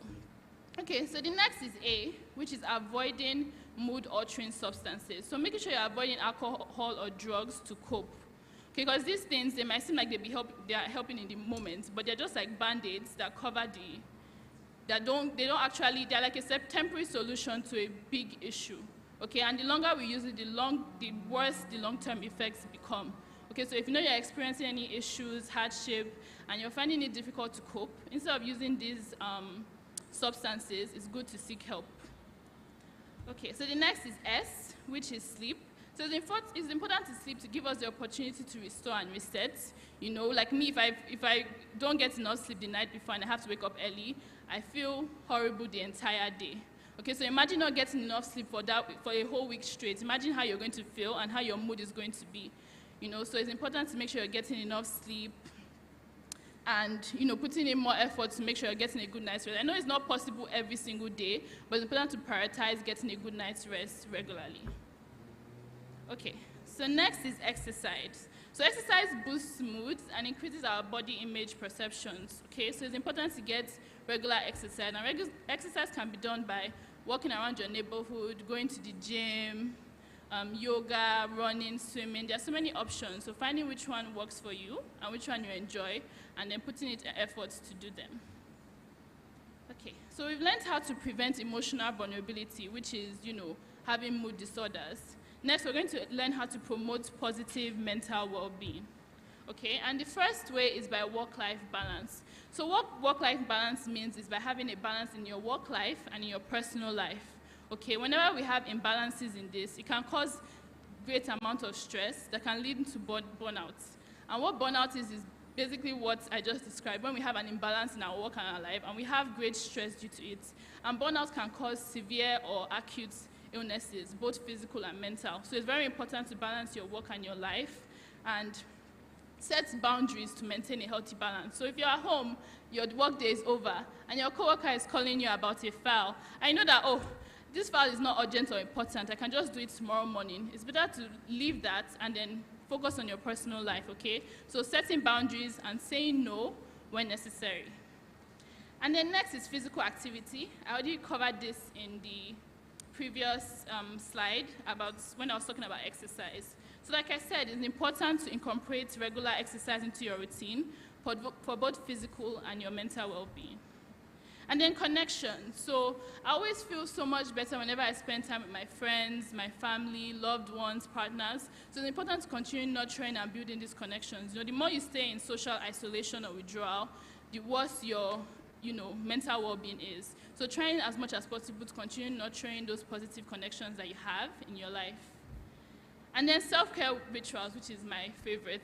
Like any inconvenience, self-care. And my own is shopping. Whenever I have a horrible day, I'll just go and buy something nice for myself that I like.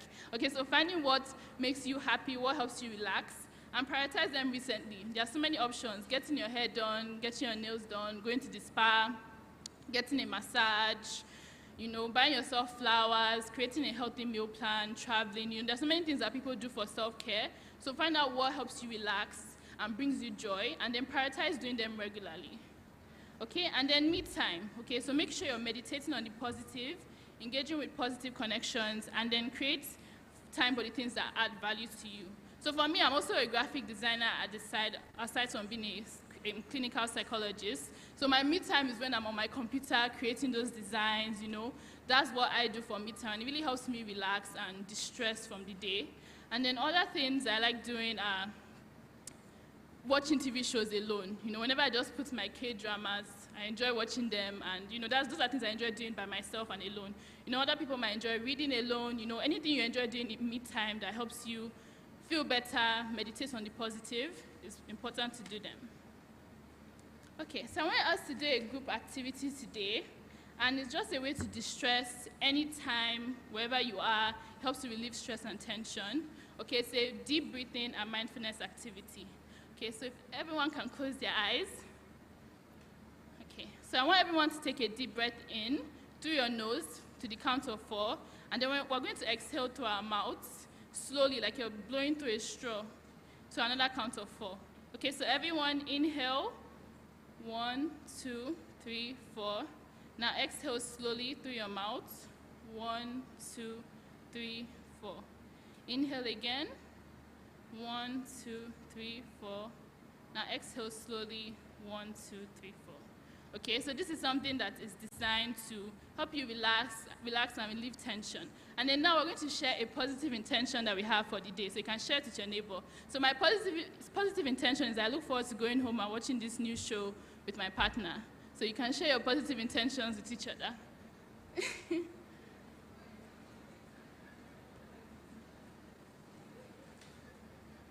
Or you can share it alone if you don't have a partner.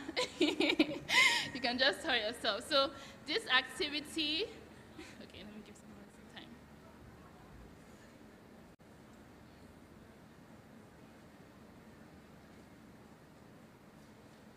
Okay, I assume we're all done sharing our positive intention. Okay, so this activity is something you can do anywhere at any time. It helps you to let go of any stress and tension you're feeling, and then also helps you to meditate on the positive, okay? So if you're at work, you're feeling stressed, you're feeling tense, take deep breaths in, let it out, and then think about something positive. So even if you don't have a positive intention for today, it's important to create one. So you can say, oh, when I get home today, I'm going to order my favorite food, or my favorite snack, or watch my favorite show, or my favorite movie. Okay, so it's very important to do this because it really helps to relieve stress, and it takes nothing from you. You know, you can do it anywhere, in the car, on your way to drop off or pick up your child, on your way to work, at your office table, at home. And I also do this whenever someone is, you know, annoying me or making me angry. I take deep breaths in and out before I respond. That way I don't respond out of anger, you know. So it also helps with emotional regulation. So it's a really, really good activity. Okay, so how are we doing on time? Who do I ask? Is good? Okay, so now I want us to create a mental wellness plan. And what this does is basically assessing how you are feeling mentally. Okay, so that's the first step. How am I feeling today? You know, so what I do is I rate myself on a scale of 0 to 10. That way I kind of have an idea of how I'm feeling. And then next, I think about which aspects of my mental well-being that I want to prioritize. It could be for the month, for the week. Okay, I know, remember we talked about different aspects. We talked about work-life balance, we talked about me time, self-care, we talked about positive connections, you know, so we talked about all these things. So thinking about, okay, which parts of my well-being am I not prioritizing? So for example, with me, I feel like I've been putting so much effort into work because this month I have so many things to do, so I'm taking work home. So I feel like for me, what I want to prioritize moving forward is my work-life balance, you know, making sure I'm not taking work home and making sure when I'm home I'm spending time doing things that I enjoy. Okay, so I think everyone that's how we start, by creating a mental wellness plan. You think about where you are mentally and what aspect of your mental well-being. Like, we've learned different aspects today. So it's important to think, okay, which one do I want to prioritize moving forward? Which one am I not putting enough effort into? Okay, next is thinking about your coping skills and coping mechanisms. Okay, so for me, some things I do to cope is, like I said, I'm a graphic designer, so graphic designing helps me cope. Watching TV shows and dramas help me cope. Spending time with my loved ones also helps me cope. And then also I do this meditation thing, so I'm a Catholic. There's this app called Halo, and it makes Bible verses into meditation practices. So you're meditating using Bible verses. So it really helps me distress after a long day, and it helps me cope. So those are the 4 things that helps me cope. Does anyone else here want to share their coping mechanisms? That way, it gives more people an idea on what to do to cope. Maybe if you don't have enough coping mechanisms under your tool belts. So does anyone want to share what you do? Anyone?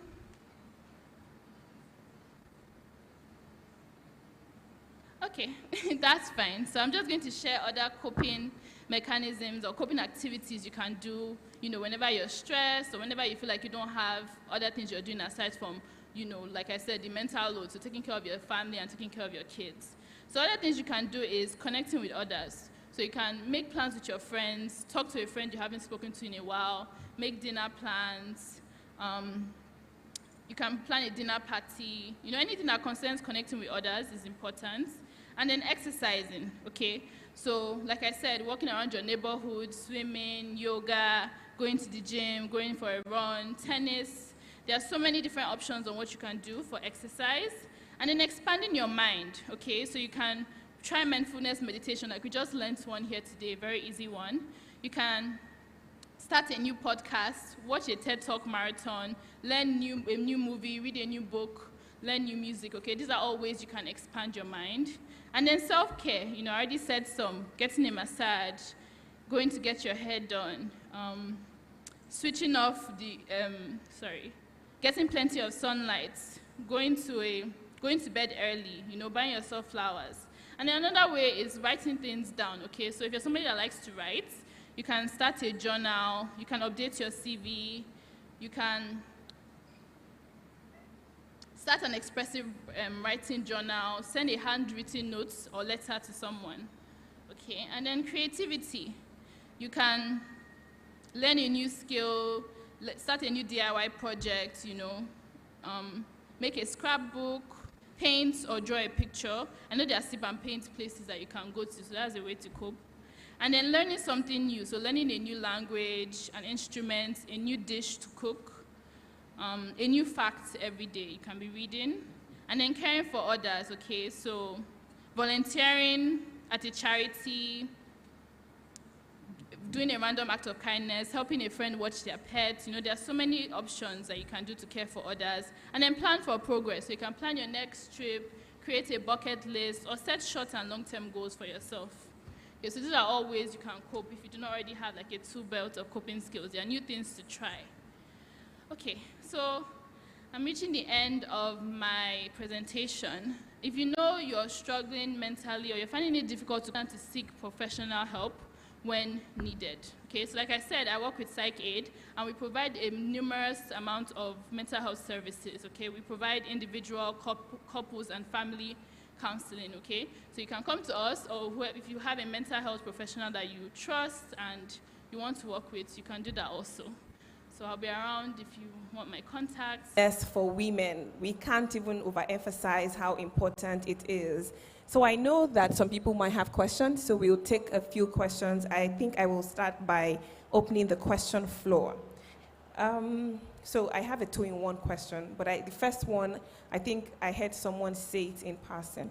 How do you immediately handle stress in Lagos traffic, for example? Because I'm sure that's a major... I did that today on my way here. There was so much traffic, so I just kept taking deep breaths in and out. That way I don't feel as stressed. And I'm also thinking of, I'm coming here to give such a nice presentation to everyone. So it helped me feel better. Your eyes Man, okay, in the car. In the car when you're driving. Yeah, so you don't have to close your eyes if you're driving. Please, don't close your eyes. Yes. My second question is balance it out. You know, when you're constantly in the, maybe you might even work on TV and you have to, you know, read the news every other day and analyze everything happening in, you know, the economy. How do you advise that we handle such pressure and intake of negativity so that it does not affect us? Okay, so it's important to take breaks regularly. So if you're using your computer often, it's important to take breaks. And there's something I also do to help with, so this is more physical than mental. You can wear like blue light glasses that helps with your eyes.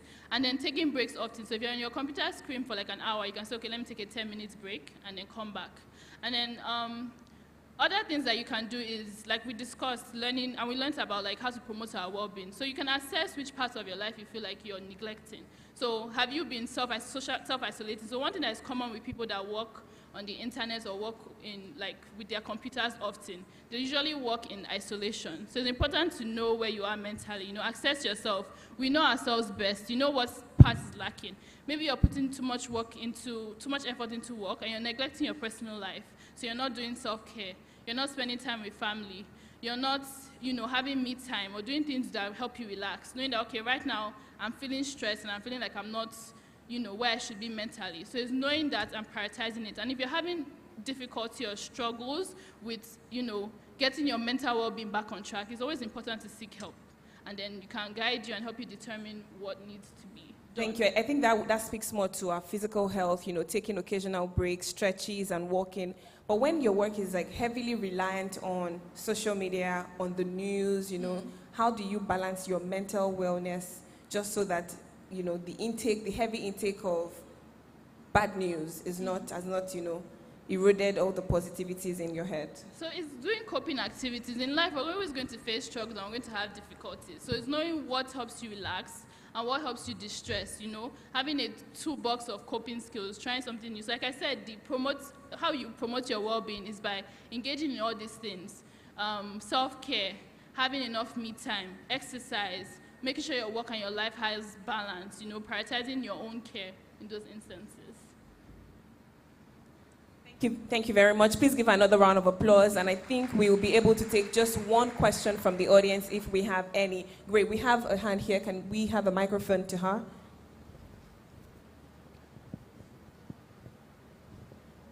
Thank you very much to all our distinguished guests who have joined us today. Over to you, ma'am. Good afternoon, everyone. My name is Unabaide 388. I'm a YouTuber and also a professional teacher. My question for you, doctor, is how can a woman who got married, and you know, some women, they had what they're passionate about before they got married, and probably because they got married, their partners don't want them to do what they're passionate about. And in this era where they have to bring something to the table, they may just tell them to leave their profession or whatever and just maybe open a shop for them, something they don't really love to do. And these women may be going into depression because what they really want to do, they don't have the opportunity to do it because they can't take that decision for themselves. So how can a woman deal with that kind of mental health? What would they do? So in cases where, let's say, you're feeling depressed and you don't know what to do, so every case is different, you know what I mean? So that's why it's important to seek help. So go to a mental health professional. And what we can do is to identify what your issues are, help you to prioritize and delegate, and find ways for you to reach, you know, where you want to be mentally. Okay, so I can't really answer because it's very broad. You know, everybody's issue and scenario is different. Okay, so it's very important to seek help whenever you have any issues and you do not know what to do, especially when it's depression or anything related to that.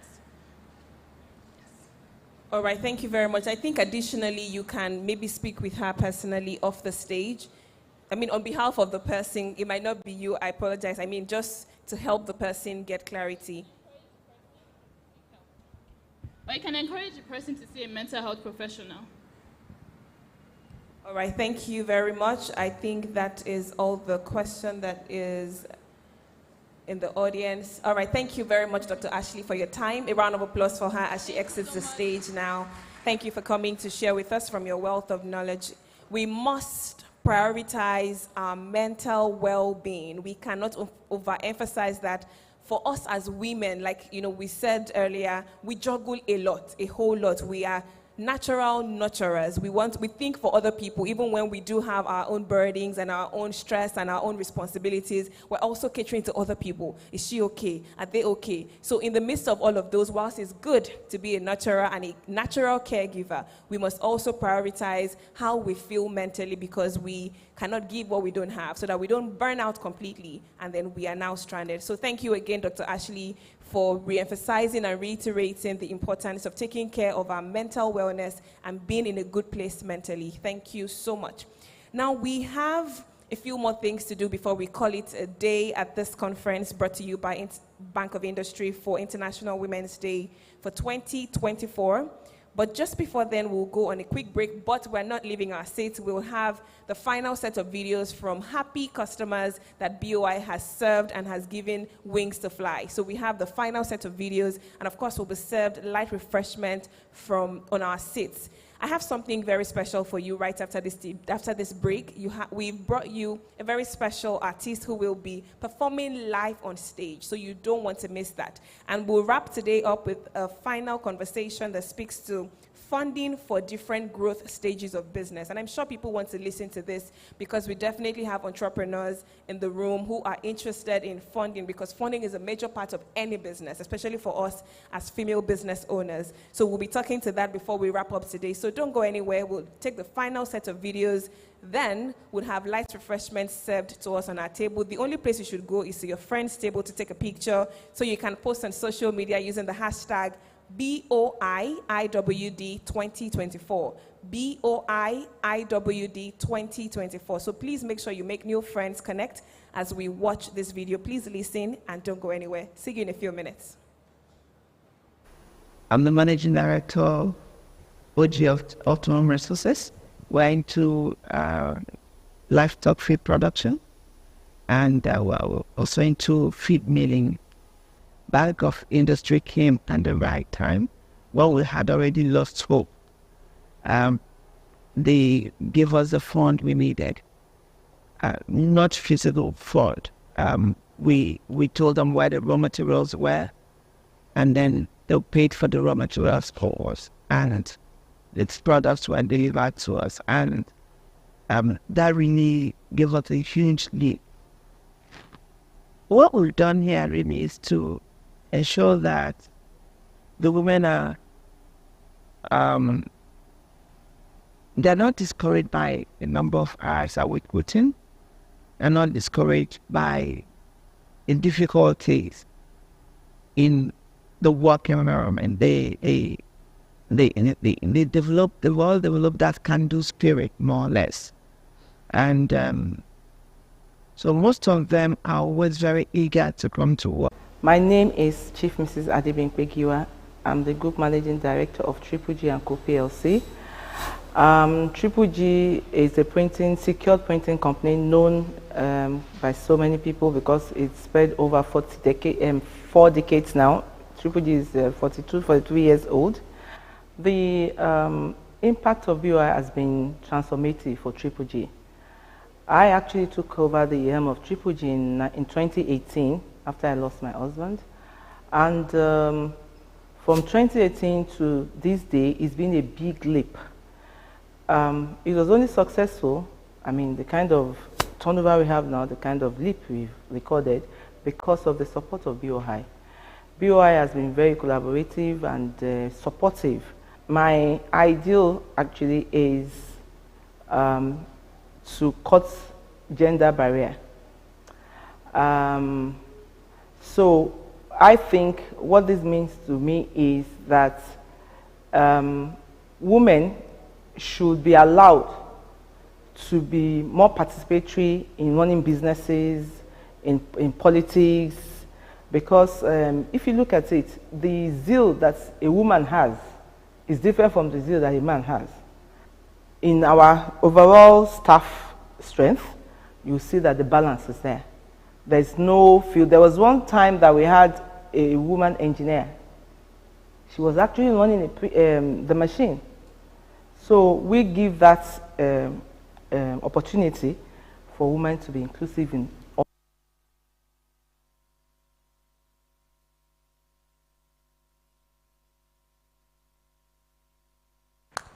Thank you very much. Again, we thank the Bank of Industry for the great work they have done so far in supporting women and supporting female-led businesses. We look forward to the greater strides and even more giant strides that will happen in the future, especially as we progress with the conversations around gender equality in the world.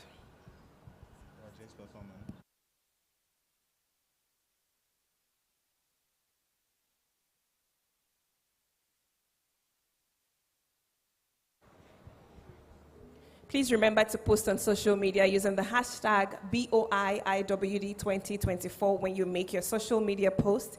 We want to keep the conversations going online.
as I take your hand and lead you to the dance floor. As the music dies, something in your eyes calls to mind a silver screen of dark and said goodbye. I'm never gonna dance again. You told me I got no rhythm, but it's easy to.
Okay. Thank you very much. Thank you. Thank you. So before we go to the next thing on the line, please join me. I'm sure we've had refreshments. Join me. Let us be ready for the next performance. And to put you in the mood for the next performance, please let me remind us that we're inspiring inclusion. And we're hoping that the next performance would help us further push the narrative, because the next performance is from a star, a female star, a strong woman, you know, a woman that has made her mark on Nigeria's music industry. What do you think about the next performer? I'm looking forward to it. I think this is, you know, we've had small chops. This one is big chops. Big chops. Yes, we're about to listen to one of the best voices ever. But just before then, I'd like to make a quick recognition. We were supposed to have the First Lady of Lagos State join us, but she is unavoidably absent. However, she has sent a representative. So we are acknowledging at this point the First Lady of Lagos State, Her Excellency Dr. Mrs. Claudiana Ibijoke Sowolu, who is unable to join us, but is ably represented by Mrs. Patience Olamide Ogunubi. Please give her a round of applause. Thank you very much. She's a member of the Committee of Wives of Lagos State Officials. She's not here alone because, they understand how important this conference is. She's accompanied by Mrs. Fatmata Oladende, who is a member of Council as well. A round of applause for her. She's also accompanied by Mrs. Omoleye Alake, a member of the Committee of Wives of Lagos State Officials as well. Thank you so much, and please extend our very warm regard to the First Lady for, at least, even though she's not here, she's ably represented. So tell her that we are wishing her a happy International Women's Day as well. All right, ladies and gentlemen, IWD 2024. Inspire inclusion. That's a 2/10 energy. We want a 10/10 energy. IWD 2024. Inspire inclusion. Amazing. Now, just like Nonso has said, we'll be inviting on stage the multi-award-winning African singer, songwriter, and performing artist, all the way from Edo State. She has dominated the music industry for over 2 decades. She's not just a singer, she's a force of nature. She's more than a musician, she's a phenomenon. She's an embodiment of talent, of grace, of wisdom, of beauty, of eloquence, of class. Ladies and gentlemen, on this special day as we commemorate International Women's Day 2024, courtesy the Bank of Industry, give a resounding round of applause to the one and the only Waje!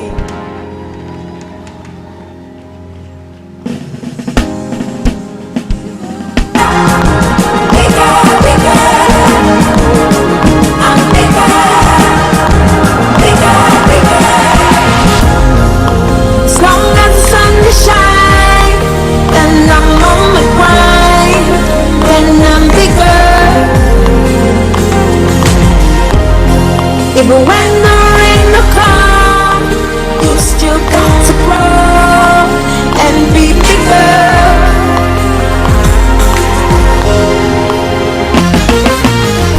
King in a queen's body, nobody taking what is for me. People busy trying to watch me so funny. I'm here working that money constantly. Nothing on my place is nothing more than one by one.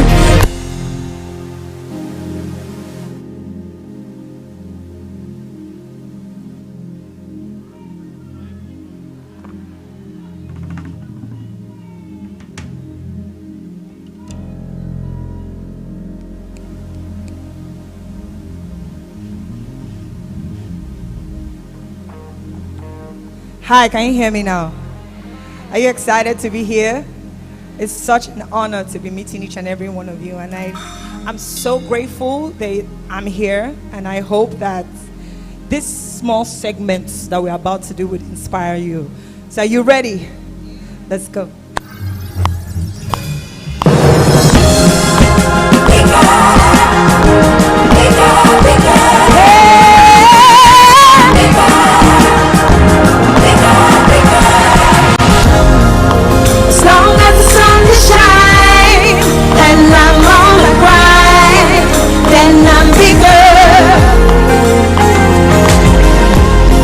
Even when the rain will come, you still got to grow and be bigger.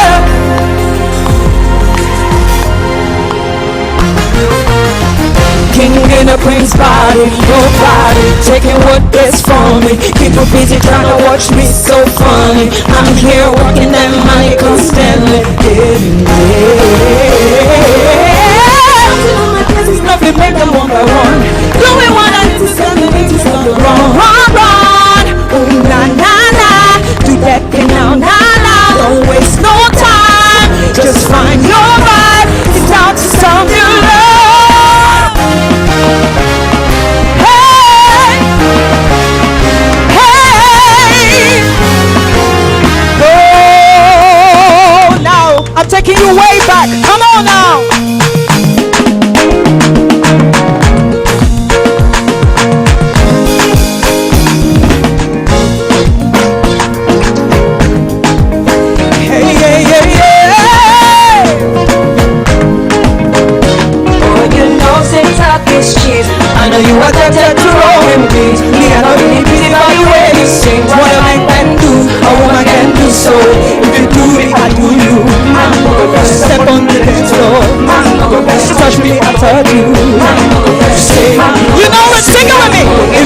me, I do you.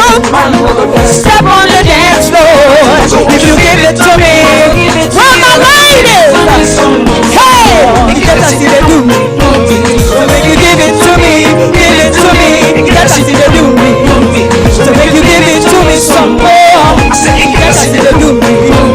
So make you give it to me, not the way they do. So make you give it to me some more. So make you do me, they do me, they go. The way they do me, you go wundo, and the way they do me, you go wundo. When you do the things you do, anybody where you sing what a man can do, a woman can do so. Woo! Make some noise, ladies! Fine lady, my tomato baby, beauty overload, they no fit to stop your sweet hand. Oh, mommy, oh, Sisi Eko, show your logo.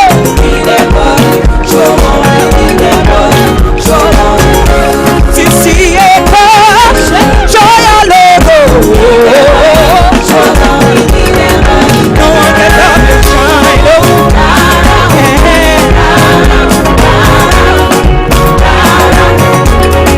No one can stop your shine, oh.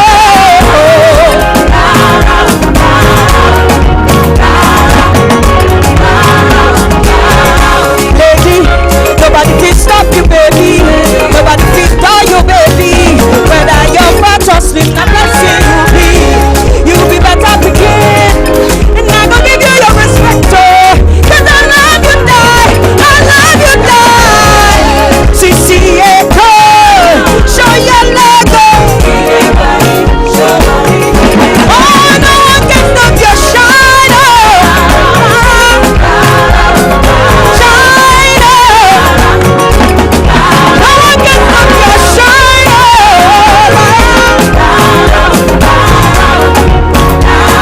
I can see my sisters. Come on, shake it. Baby, baby, baby, shake it, yo, baby. Shake it, yo, baby. Shake it, yo, baby. Shake it, yo, shake it, yo, shake it, yo, baby. Shake it, yo, baby. Shake it, yo, baby. Shake it, yo, shake it, yo, shake it, yo. Yeah, yeah. Now this next song is a cover, and most of you know it. I want you to do it with us. Is that okay? Are you ready? I want to see the fire. I want to see your ginger. Are you ready, ladies and gentlemen? Because we love our brothers, Abby. There you go. Come on now. I used to bite my tongue and hold my breath. Sing it. Had to rock the boat and make a mess. So I sat quietly. I read politely.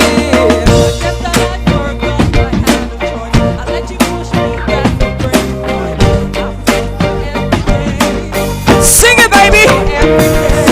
You let me down, but I got up. Get ready, 'cause I had it now. I see it now. I see it now. You're turning to the shake the ground. Help me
have champions in the building. Whatever you want, whatever you need, anything you want done, baby, I'll do it naturally. 'Cause I'm every woman, best believe it. It's all in me.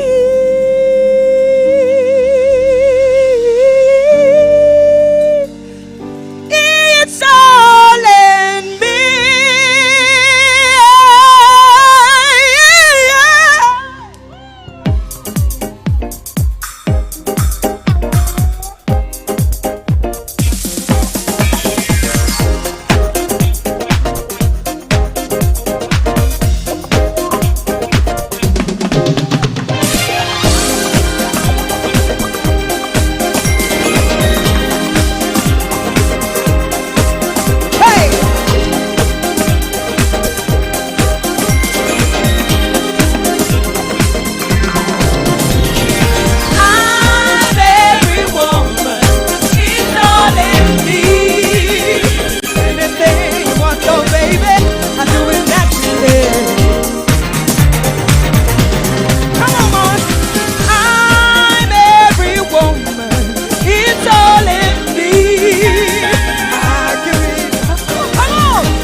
She's 70. Oh, that's my kind of woman. I can cast a spell, only you can tell. Make a special rule, a fire inside of you. And anytime you feel hunger, feel instantly, I will be a cause I'm every woman. It's all in me. Anything you want, oh baby, I'll do it naturally.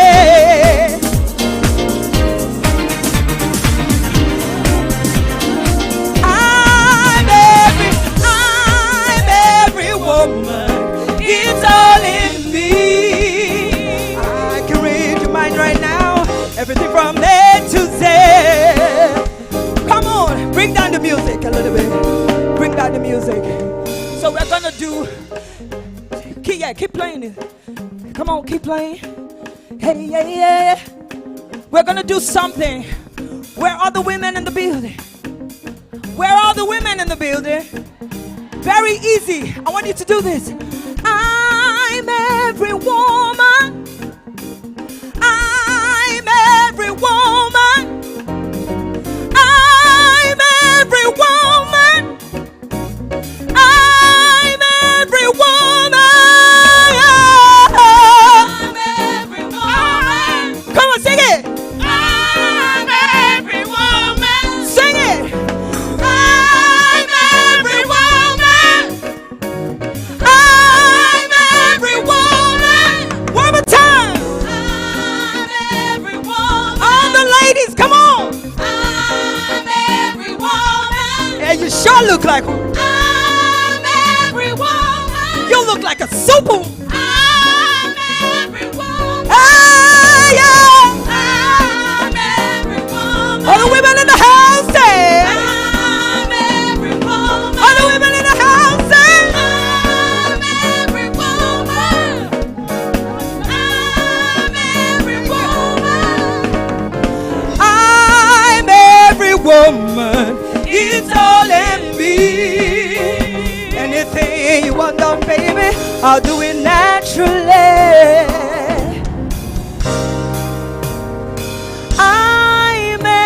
Woman, it's all in me. I can read your thoughts right now. Everything from A to Z. Put your hands together for yourself.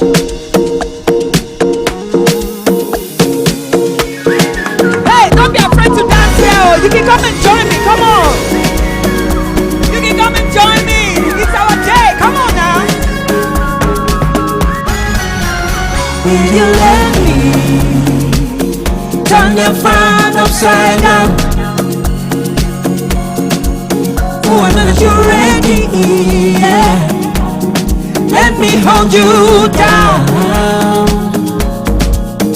Cause I just want to show you what my heart is feeling for. Give you love and my affection. Oh, I promise. Come on now, let me see you dance. 1, 2. I wanna show you my heart. Show you my soul. Give you my all. Hey, say no go. Throw it my love. My love. I wanna show you my heart. Show you my soul. Hey, say no go. Throw it my love.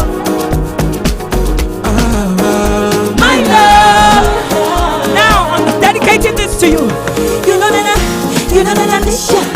Anytime when I'm not with ya. Oh, I don't want to see another with ya. Oh, I won't make it my mister. You can call me if you want to reach ya. Oh, you know you got me on speaker. All the girls want to the vista. Not only you where I want to see you. Come on. Hey, yes sir. I wanna be your defender. All alone, like Mister. I don't go take a matter joke. All alone, never. Vanessa, hey, to all the ladies in the house, I wanna show you my heart, share with you my love, give you my heart, straight up go through it, my love, love, love, love, my love. Hey, I wanna show you my heart, share with you my soul, give you my all. Oh, she don't go through it, my love. Hey, my love, my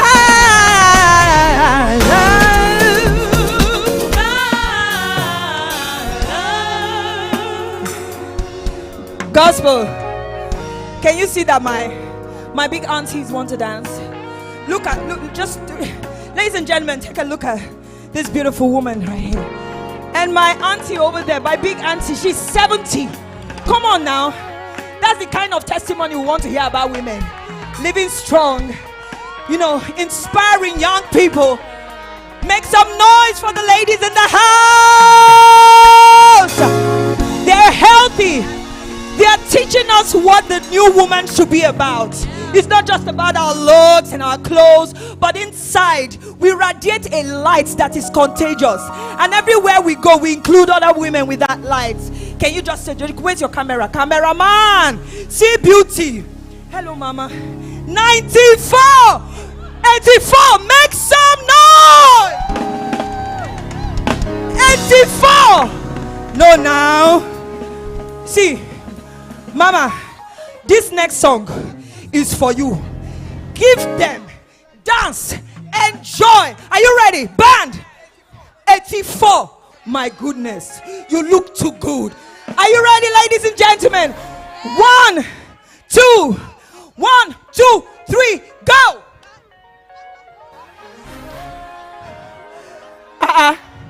Una one for my hand for you. Now I'm gonna baby my balance. Are you ready, band? Ladies, are you ready to dance? Are the ladies behind gonna come to the front? Let's have a party. Are you gonna come to the front so we have a big party? Are we going to party right now? Okay, let's go. Yeah. What's going on? Just play, just play. Hold on. After all this, my English, they will not give me Beyonce startup. It's not going to be possible. You don't know who is here now. They'll say, "What? I want to take it to Hollywood, you know. Let's do New York, Manhattan, you know." So please don't use your reggae to spoil my blues. Oh yeah. See, my sisters are waiting here. Hey. This one. Are we ready? Can we play without it? Can we play without it? Now give me energy, ginger. Hey.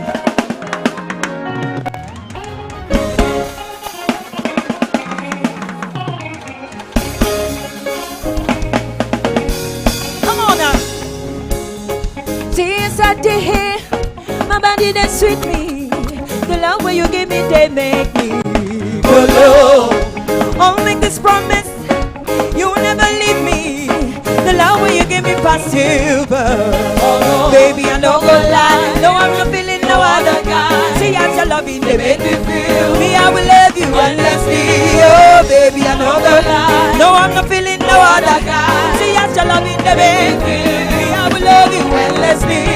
My baby fine. Oh, yeah. When the rock oh, yeah. My baby sure. Oh, yeah. I love you, I love you, I love you, baby. Baby fine. Oh, yeah. When the rock oh, yeah. My baby sure. Oh, yeah. I love you, I love you, I love you. Let's go.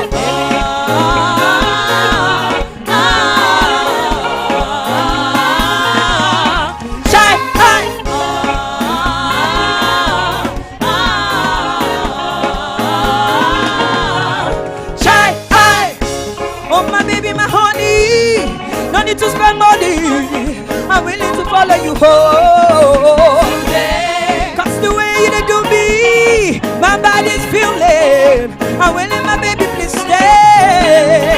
Baby, I don't go lie. No, I'm not feeling no other guy. See, as your loving, they make me feel. Me, I will love you endlessly. Oh, baby, I don't go lie. No, I'm not feeling no other guy. See, as your loving, they make me feel. Me, I will love you endlessly.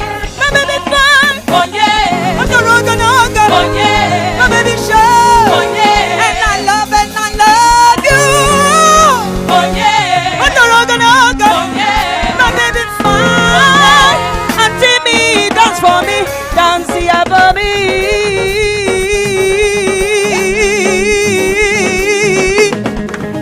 Oh yeah, dance here for me.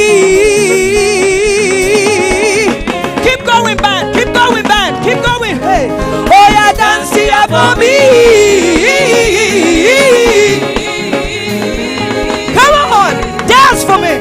Dance here for me. Hey, come on. Oh yeah, dance here for me.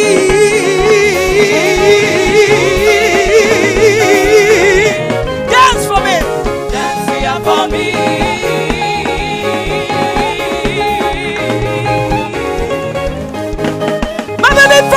Oh yeah. Oh the rock and oh yeah. My baby fine. Oh yeah. Hey. Oh the rock and oh yeah. So auntie, come on. Oh yeah, dance here for me.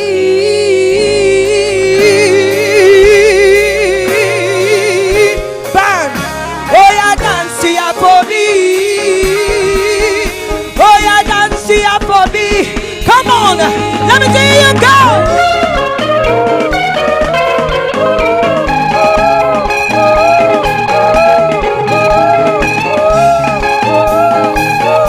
Thank you, ladies and gentlemen. Have a good afternoon. Thank you, thank you, thank you.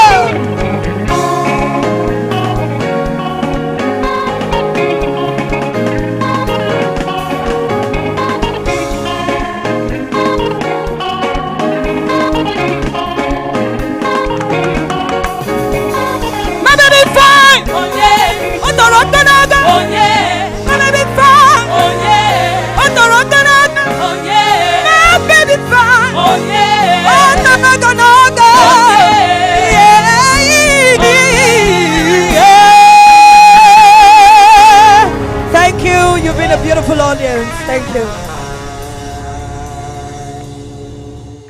If you love Waje, make some noise. Please, where's Waje? Waje, I only have one request.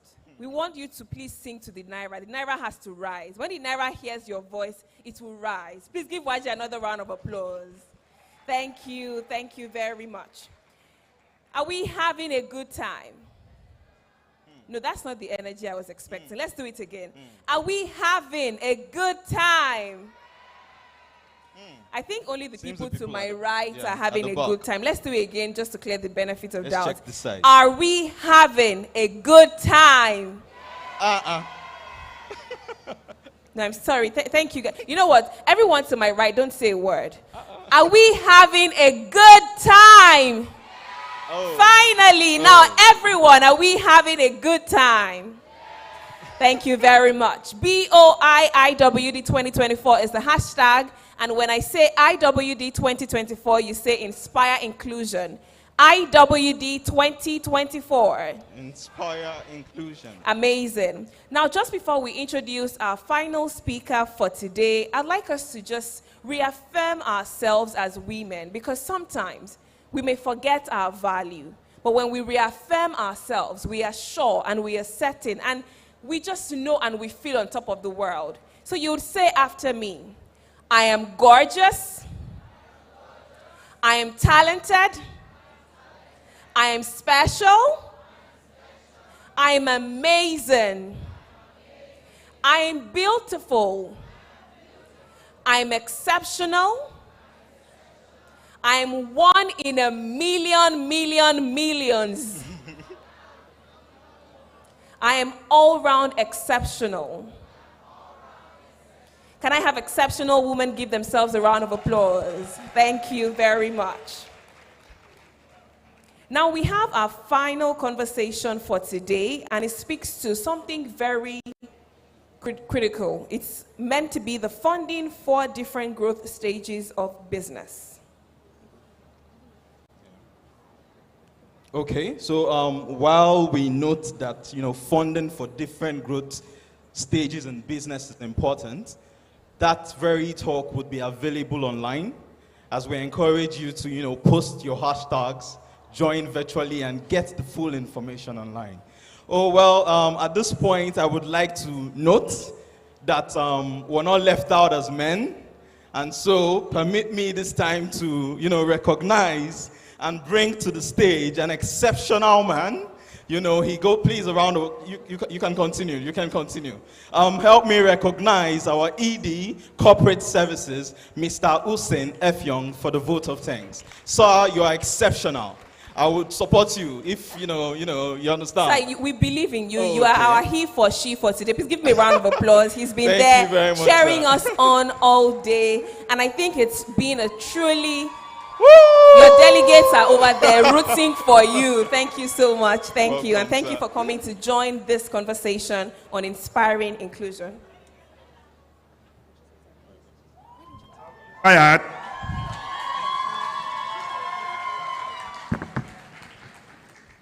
I think it's indeed a rare privilege, an opportunity for me to be here this afternoon.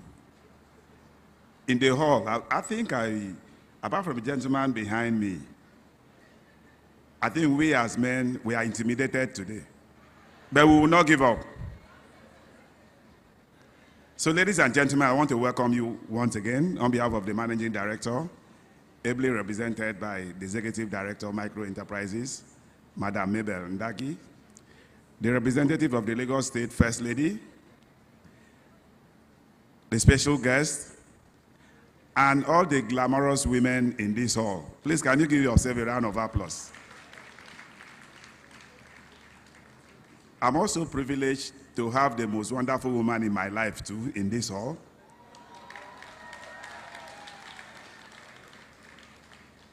And she's the beauty of my life. That's my wife. She's seated next to me.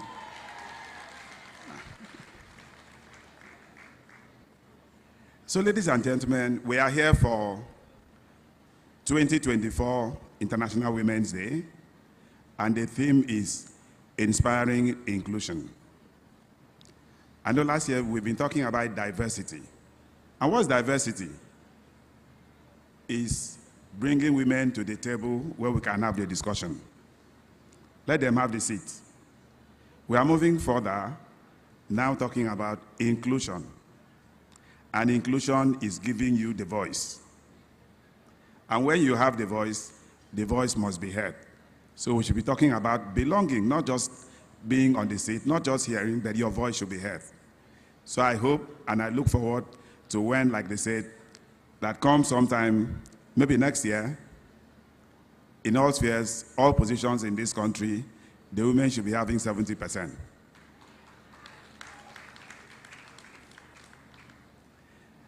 Stephen Covey says that the strength lies not in similarities, but in differences.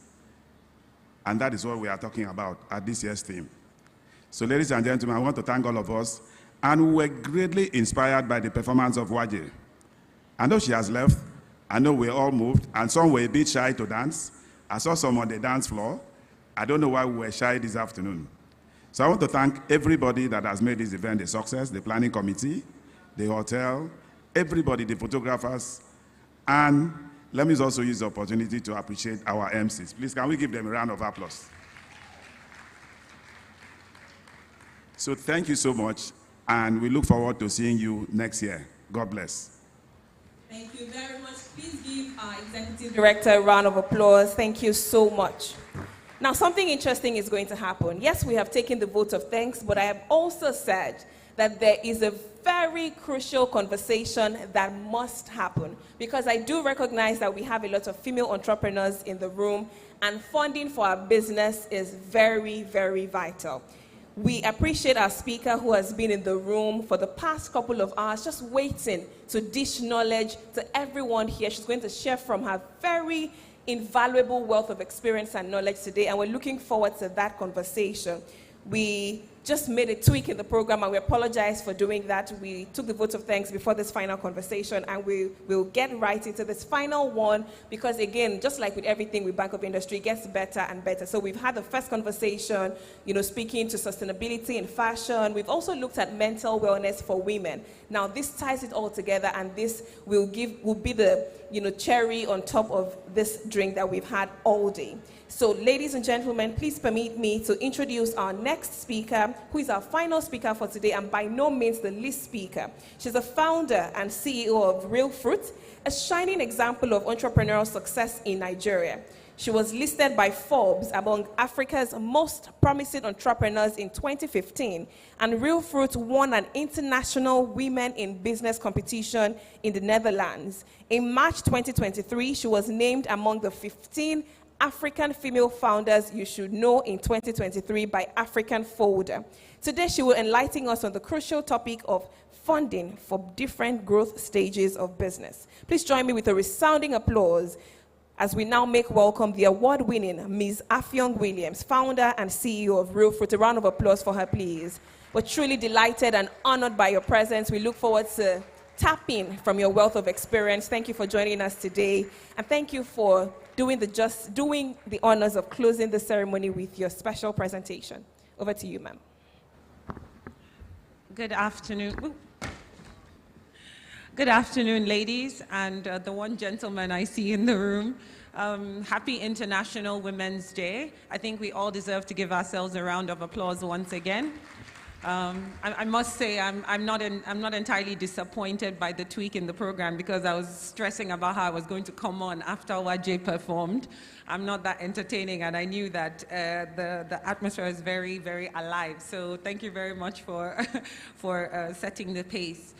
Today, I really wanted to target my speech or my conversation to the women in business and the entrepreneurs. As we know, entrepreneurial activity amongst women in Africa is about much higher than the norm globally. I think women engage in 70% of at least small to medium scale businesses are run by women. So it is a great opportunity to talk to women in the room who are wanting to start their businesses and continue to grow their businesses. So I would like to start by just introducing myself and my company and why I'm standing before you. My name is Afi. I run Real Fruit. Real Fruit is the largest dried fruit processing company in Nigeria. We were founded in 2012, and now we sell our range of 9 products over 1,000 stores in Nigeria, and we've exported our products to several countries in the world. I am a founder who has had, at one point in my company, 100% female management team, and today that number is 50%, but also very proud to say that over 70% of my employee base, especially in our factory, is women. So women are really the lifeblood of my business, and are about 90-something% of my customers, which some of you I know are in the room, so I celebrate you all. Today, just trying to frame this topic to be as helpful to everybody in the room, which is often difficult to do. I really wanted to focus on funding, and perhaps broadening the definition of funding based on the stage of business you are at. So I am focused on the four, I think, what are the four most important stages of growth of a business, which starts with the idea. The second is the first prototype and pilot, depending on whether your service or product business, your launch, and your scale. And I'd also like to, for the purposes of today, extend the meaning of funding to not just money, because money is very, very important, I agree, but at different stages, different aspects of funding are required. I have included things such as your time as funding, as well as your resources, because funding is also not just monetary, it's not just money, it's also the exchange of value, really, that you can, employ to grow your business at any stage. So in the beginning of a business, your idea, I think here the most important aspect of what, of funding, as it were, is really your time. And I want to implore, aspiring businesses and even entrepreneurs that are currently in the room, that you need to invest a lot of time in shaping and refining your idea. I think that the more time you spend on interrogating the idea, the quality of the idea, the market, etc., it can actually save you a lot in terms of money that you would deploy that would go down the drain, that would be for wrong reasons, or even help you build your network where you can get people to do things for you if you didn't have the money. So in this stage, what I often encourage, and what worked best for me, was just being as curious as possible. I think most people, when you talk to them about starting their business, they are very, very excited about the big vision of the business. But really, when you're crafting an idea, you have to be very, very, granular about how to move, basically go from the big picture to the small steps, and how to grow that. So in this stage, I would say that the quality of your idea, the amount of time you put in your idea, is what gives people basically the impression of how serious you are about your business. When I first started Real Fruit, I was very young, and there was nothing like dried fruit in Nigeria, and I'm sure most of the people who invested in me did not believe that this was something that would become a sizable business. But I can bet you that most people believed in my work ethic, in my curiosity, in my desire to learn, in my hunger for more. And I think that in the beginning of your business, that's very important to demonstrate, because that is what attracts people to you. That's what gives people the impression of whether or not they should invest in you, be it giving of their time, of their money, or even giving their networks to you. And I encourage all entrepreneurs today to look back at their ideas and ask themselves, how much have I really put into really making sure that this idea is as thorough as possible, that I am the most knowledgeable about it, and that I can defend the idea, and I can also be confident in taking it to other people and saying that I am the best person to carry this idea forward. At this stage of your business, of course, in the idea stage, most of your traditional funding in terms of cash comes from friends and family, and even though you may not have friends and family that have the means to support you financially, you would likely raise money from people who are part of your immediate network in some way, which is why it's very important to show and demonstrate your commitment to this idea. As we move to the next stage of your business, when you're trying to decide, well, how do I start and how do I turn my idea into a product, here I encourage a lot of entrepreneurs to start seeking answers from the market. I cannot tell you how many entrepreneurs do not engage the market enough in understanding what the opportunity is for them in that business, and therefore impacting how much money they would need, or how much money they could get, or whether the business in itself is investable. And in this part of the business, I encourage people to really focus on trying as much as possible to understand what the numbers say. And it's very difficult in a country like Nigeria, but it's not impossible. By the way, entrepreneurship is very hard. It's very difficult. So nothing is actually easy. And so when I say things like this, I can imagine people responding saying that, oh yeah, where do you get data from? Oh, how would I get this? The point is that it's a very high, it's a very difficult calling. So it's something that you have to put a lot of effort in. But there are answers to these things, and that's the good news, that you can, if you're interested in a particular sector, you can find out who has worked in that sector and talk to them. You can find out who even as investors invest in that sector. One thing a lot of entrepreneurs do is they think funders are just everywhere, which they're not, but also even the funders that are available only invest in, most funders have a specific criteria that they invest in, and sometimes entrepreneurs themselves don't even know what that criteria is. So you cannot even build your business to suit that criteria or to be investable. But it's incumbent upon you to actually understand, like I said, the general market and the general world of the industry you're going to. You want to look at who is successful, who has done very well, who has done very poorly, and try and learn from them as much as possible. You also want to focus on your networks. This is the number one thing that has, I would say, been my biggest advantage in running this business. People say your net worth is your network is your net worth. Did I get that right? Your network is your net worth, yes, and it's absolutely true. The ability for you to just be in the right circles and attract the people who care about what you're doing is very important and greatly increases your chances of success. So coming to fora like this, but also even more sector specific or industry-specific, knowledge-specific sectors where you can learn as much as possible and build a strong network will really greatly, increase your chances of getting funding. I'm not going to talk about, going to banks, because we all know, and thank God there's Bank of Industry who can support entrepreneurs in more friendly terms. But generally, in terms of you finding the resources, which is money, but also advice, which is also introductions, which is also learnings. All these things contribute greatly to the success or lack thereof of your business. And so you must, invest in all these things.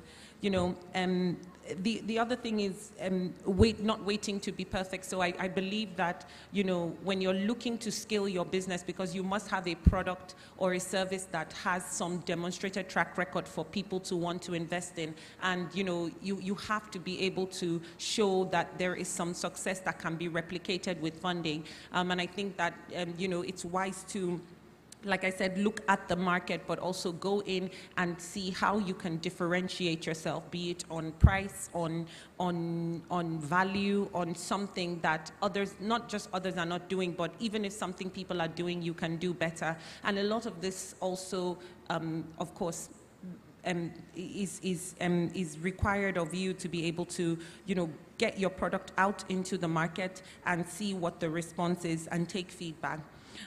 So I would encourage people to also look at how they can structure, funding for or seeking funding in terms of, short-term milestone-based metrics. Sometimes entrepreneurs ask for a lot of money that when you're asked, how are you going to deploy this money or how are you going to give me a return, people don't have an answer because their businesses are just a bit too early, or they don't know how to jump from point A to point B in terms of growth.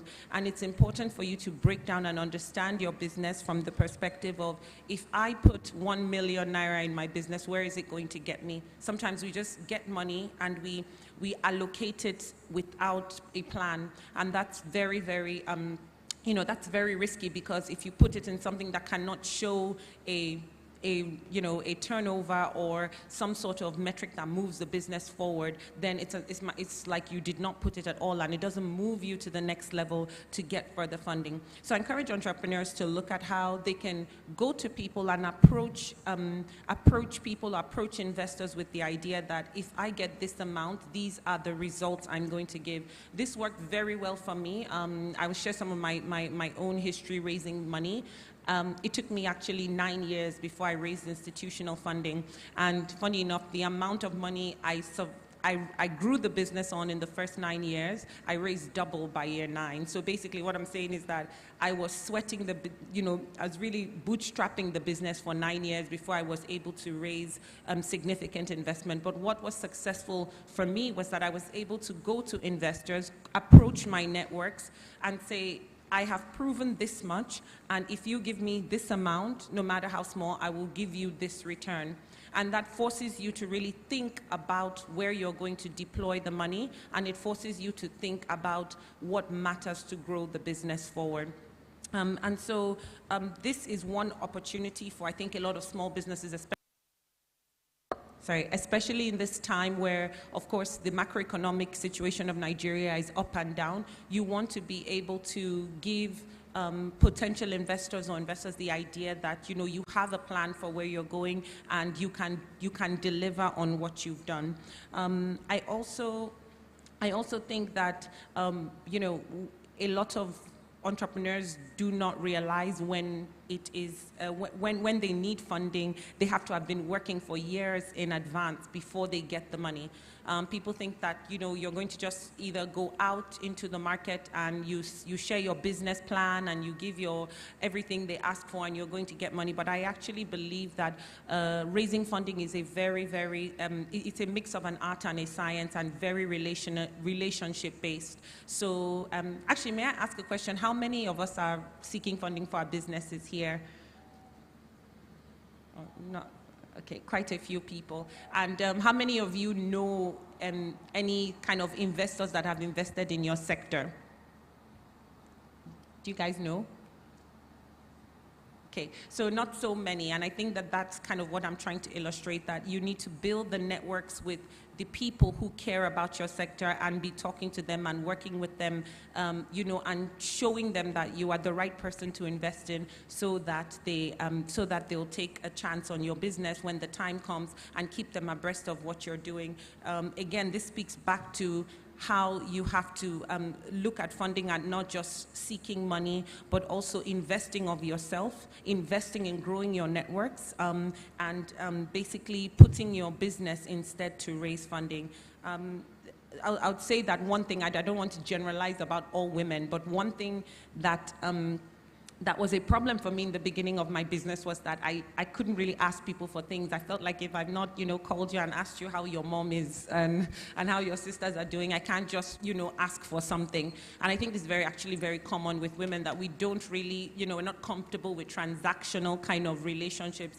But, this is something that really works well in business, where you can tell people, this is what I want and this is what I'm going to give. I think that that's something that we, I got better at, and it really helped me grow my business. Being able to approach people, being able to say, I want to learn to do this, I want to be part of your network for this, I want to raise this amount to grow this, and this is what I'm willing to do, and this is where I am to learn, and feeling very comfortable treating, growing our networks, networking, meeting the right people, being in the same spaces as the right people, treating that as a skill in and of itself, not something that is, comes natural to you or not. It's actually something that you need to build. And I think that that really helps greatly with funding. I also think that, being very, very intentional about your numbers is very important. I've been in business for 12 years until today. This is something that I am quite surprised that I still keep needing to iterate when I meet people, because a lot of people do not track the performance of their business, but they want to raise money. You find that there's no records of what they're earning, what they're spending, how much of their own money they've put in, or what the return on what they're doing is. They cannot show you 6 months of growth. They cannot show you how much they sold more last month versus this month. And as minute as that is, it's very, very important to be able to build your business even from when it's an idea, even from when you have your first store, your second store, even when your customer are your friends and family. Really building that kind of discipline to structure your business, to be able to account for it, for your numbers to be able to tell a story, is absolutely key to you raising funding. So you can't not have that in the beginning of your business and think you're going to raise millions and millions to grow your business, because you've actually not been able to demonstrate what's the potential of the business is based on what it's done. So that's also very important. I'd also like to talk a little bit about, the importance of expertise and bringing people around the table, which is very, very important for fundraising.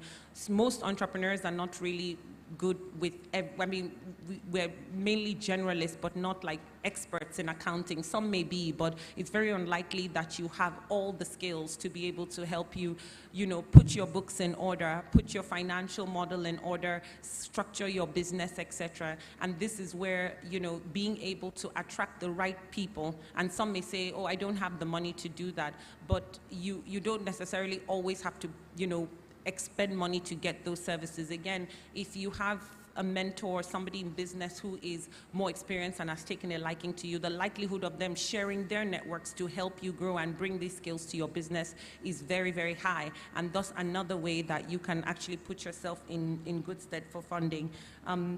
And also to plan and show that you have a plan, and that when you get funding, you're going to expend it very well. That's another important thing that I think is missing in what we think is our duty as entrepreneurs or aspiring entrepreneurs when it comes to raising funding for our business.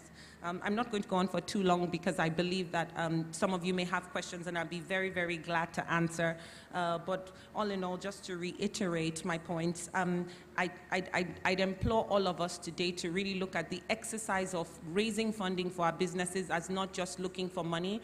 It's about improving and making sure that our idea is the best that it can be. It's about investing, making sure that our ideas are investable. Not all businesses can actually raise funding, and not all businesses are investable. And if you want to know if your business is investable, you can ask people who invest in businesses, and they'll tell you very gladly, actually, and it's very helpful. So putting yourself out there to be able to get this feedback, to be able to refine your ideas, to be able to,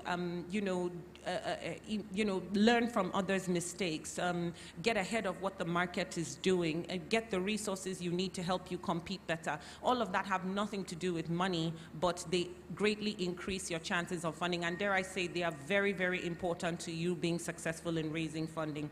To promote your businesses like you mean to grow a business. I think another thing is a lot of people don't understand what it takes to scale businesses and the amount of effort it takes. And if you want to stand out, you simply need to put in more effort. So this is another thing that would help you, set you apart from the competition. To also understand what the lay of the land is in terms of what investors are looking for. You're not going to get investment from a fund or an investor who has never invested in Nigeria. It's very unlikely. So it's better to spend your time and talking to the investors who invest in what you're doing, who have invested in where you play, who understand Nigeria, versus spending your time, looking elsewhere. So things like that, being very intentional about it, and of course, structuring your business for funding, which is to say that you need to demonstrate growth, you need to demonstrate revenues, you need to demonstrate that you, as the promoter of the business, know it very well, and you need to demonstrate that you're committed for the long term. And after that, I think, you greatly increase your chances. Funding is not easy. Like I said, it took me 9 years to raise an institutional fund round of, and I'm really glad that it happened, but it was definitely a long, long journey. And of course, sticking through that journey is why I'm successful and perhaps standing in front of you today. So I thank you very much for your attention, and I'll take any questions that you may have, if there's time. Thank you very much, Mom. Do we have questions from this?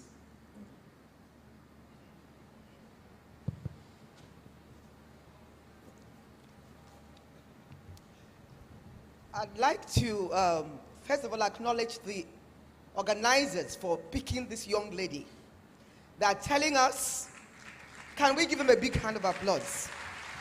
Normally, in the society, we normally pick the elderly ones. But today we are seeing a young girl. And what I see here, ladies, is resilience. And so if you want to succeed in business, you need to develop resilience. I want to congratulate you. Thank you. You're a role model for a lot of young people that have not found the way. Thank you very much. Thank you. I appreciate that. Thank you very much, madam. Okay. Thank you for calling me young. I feel very old, but Okay, thank you very much. Very well delivered. But there was something I picked. You kept talking about institutional investors. Okay, so I'm sure a lot of us here would like to know how you went about doing that. Because typically, if I hear institutional investors, I have a feeling you're talking about equities, and you're talking about other institutions, not banking. Yes. So it would be nice to throw a little light on that for a lot of us in the room to also get an appreciation of what that is and how you got that. Thank you very much. Thank you. That's a great question, and I'm sorry I didn't elucidate on that. So actually, I'd like to actually recognize BOI, who's one of the managing partners of the investment firm that invested in me, Alethea Identity Fund. So thank you so much, BOI. You're one of the believers in Alethea, who believed in creating a women's fund because they believed in giving opportunities for women in business, and I'm one beneficiary. I'm very honored about that. So like she mentioned, institutional investors is obviously a set of investors that come at a different time in your business, usually when you've demonstrated a lot of traction in the market through revenues and they understand your growth potential, and then they partner with you and invest and take a share of your business while giving you the capital to continue growing. And while that's usually more for mature businesses, there are other classes of investors like SME funds, which are very common, becoming more common in Nigeria, and I think are more even suited to the investment needs of entrepreneurs in Nigeria, and other kind of funding instruments that invest in smaller entrepreneurs. Like I mentioned, it was a long journey to actually raise money from Alethea. It took me 5 years of engaging. Sometimes when I talk about the times it takes me, I feel I'm reminded of myself when I was a startup, when somebody told me, oh, it took me 5 years to start my factory, and my first reaction was, God forbid, it'll never take me 5 years. But it actually took me 10 years. So yes, as you can see, I'm quite resilient, but it does take time to build these kind of relationships. And it took me 5 years of engaging with Alethea, working with them, support, obviously learning from them, getting advice. And of course, when they raised their fund, I had proven enough that my business was investable and had a big big enough market for them to invest in, and that's how I raised that investment from them. So, again, it was a very intentional thing. Nobody just called me off the bat as I was sitting. I had to really put myself out there, and before I raised money from Alethea, I would probably say I tried. I don't have an official count, but probably tried to raise money from over 100, maybe all in all, individuals and funds, well over 100 people. So the rejection rate is very, very high. So when people say, oh, there's no, fundraising is hard, it actually is, and the rate is the rejection rate is very high. So yeah, it's a matter of just engaging with the people, and like I said, the art of it, which is showing yourself, showing your commitment, showing how serious you are, and showing that you're the best person to run the business is a huge differentiating factor. I hope that answered the question. Thank you. Thank you. Okay. Thank you very much. My name is Neko Kekaru, Enterprise Development Center, Pan Atlantic University. So listening to you, I just want to ask a question. Where did corporate governance play a role at all in attracting that fund? And if it did, what advice do you have for entrepreneurs that are here? Because most times when people hear corporate governance, just the first phrase, the first word, corporate, suggests that you have to be at a particular level, you have to be big or publicly quoted. And I teach corporate governance. So did that in any way help you to get to where you are? That's a very good question. I actually did not have a board before Alethea invested, but I actually had a board of advisors. And that was not particularly because I wanted, better governance or the eye of governance. I actually wanted the expertise. And I think that, again, is a differentiating factor with, entrepreneurs who really want to build and grow, is that you would want more people surrounding and advising you who are sector experts to help you. So there's a win-win around, yes, you do have some structure and you can prove it, but you really have more, advice from people who you could never afford their advice if you were to pay them, or, they have years and years in experience, so they're giving you advice that helps you avoid mistakes. And for Nigeria, this is the biggest tip I can give any entrepreneur. If you can avoid a mistake, it's less costly than making it, and the way to avoid mistakes is to learn from what others have done, and that alone gives you even a higher chance of survival. So I do believe corporate governance is important, but also very important to giving you the knowledge, ecosystem that you need to scale your business. Thank you. Okay, please, the final question, please. Thank you. Good afternoon, everyone. My name is Sezen Dokachi. I'm CEO of Effect Collections, Nigeria Limited.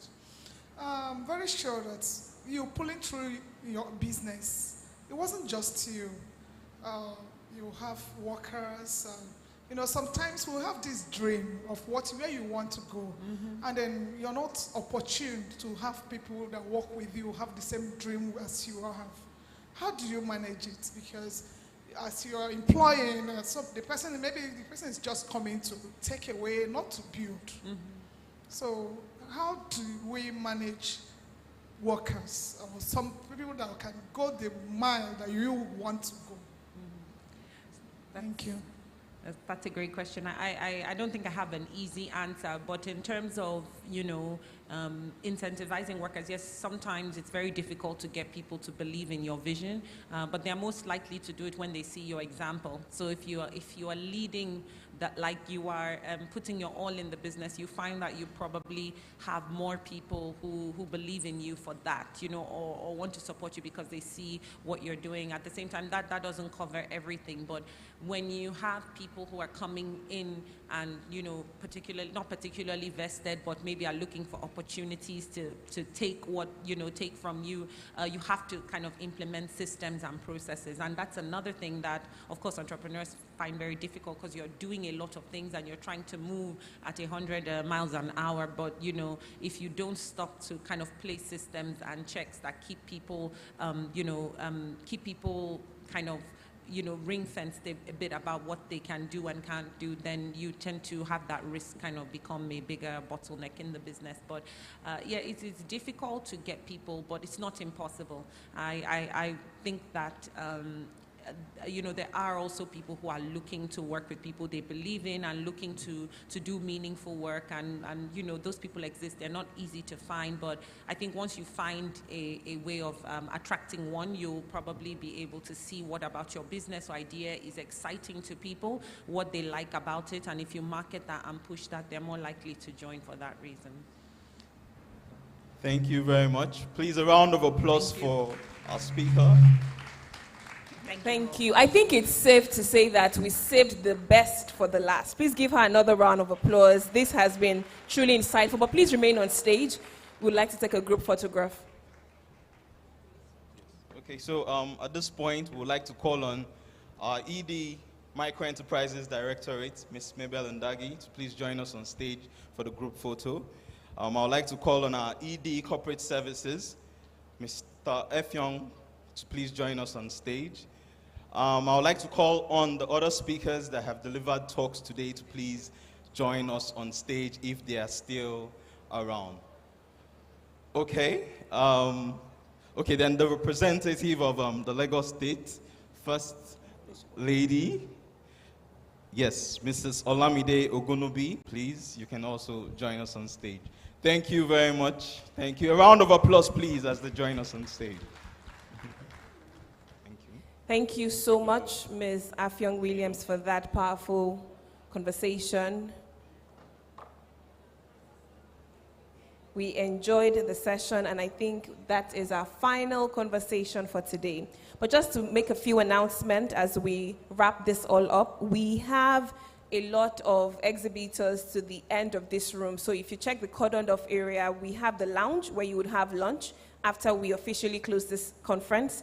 Then you can also please walk through, or we're asking and craving your indulgence to please check our exhibitors. We have our female customers who are displaying their businesses. So we ask you to just stop by, make inquiries, make purchases if you like, or just establish a connection for future purchase. Oriki is offering us a free 30-minute stress relief massage for anyone who is interested. So when you walk through the exhibition booth, we have Oriki there as well, and they're offering a 30-minute free stress relief massage. Okay, please, I would like to invite the executive management team of the Bank of Industry to please join us on stage for the group photo. Please, you can join us on stage, Mom. The management of the Bank of Industry. Please, a round of applause for them as they come up stage to join this group photograph. Thank you so much for being here. Thank you for joining us on this conversation on inspiring inclusion for the IWD celebration for 2024. So just to reemphasize again that Oriki is offering a free 30-minute stress relief massage for anyone who is interested. So right after we officially close, we'll have lunch at behind the cordoned off area. So our hostesses dressed in purple will lead us there to the lounge area. And right behind the lounge area, we do have a lot of exhibitors. Once again, we're craving your indulgence to please walk through the different exhibition stands, interact with all our vendors, interact with all our exhibitors, ask questions, make inquiries, find out what their businesses offer, and make purchases, if you will, or just get their contacts for future purchases.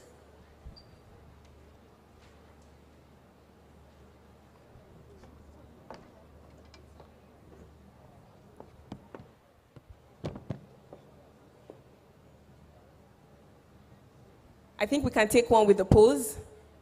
So the official pose for 2024. IWD 2024. Inspire inclusion. That Inspire Inclusion is tired. We're not tired. IWD 2024. Inspire inclusion. That's more like it. Thank you so much. Thank you. All right, thank you so much. Thank you very much. To our executive management team. Thank you to all our directors. Thank you to all our speakers, Ms. Afyong Williams, and everyone else who has graced this stage today. We would like to say a big thank you to you for sharing with us from your wealth of knowledge. Thank you so much, Dr. Ashley Osenwige. Thank you so much, Mrs. Omoyemi Akerele. And once again, thank you, Ms. Afyong Williams, for sharing with us. Now, the conversations at this conference may be over, but the drive to achieve a gender-equal world is far from being over, even as we focus on inspiring inclusion this year. We at BOI would like to thank every single one. Lunch is right behind, so there's a cordoned-off area where you would see lounge and dine. The lounge is there, and you can enjoy the lunch that has been prepared for you. And right after that cordoned-off area, we have our exhibitors. Please remember to walk through the exhibition stands, speak to all our exhibitors, and enjoy the 30-minute free stress relief massage that has been provided by Oriki. Once again, thank you and happy International Women's Day. Ladies,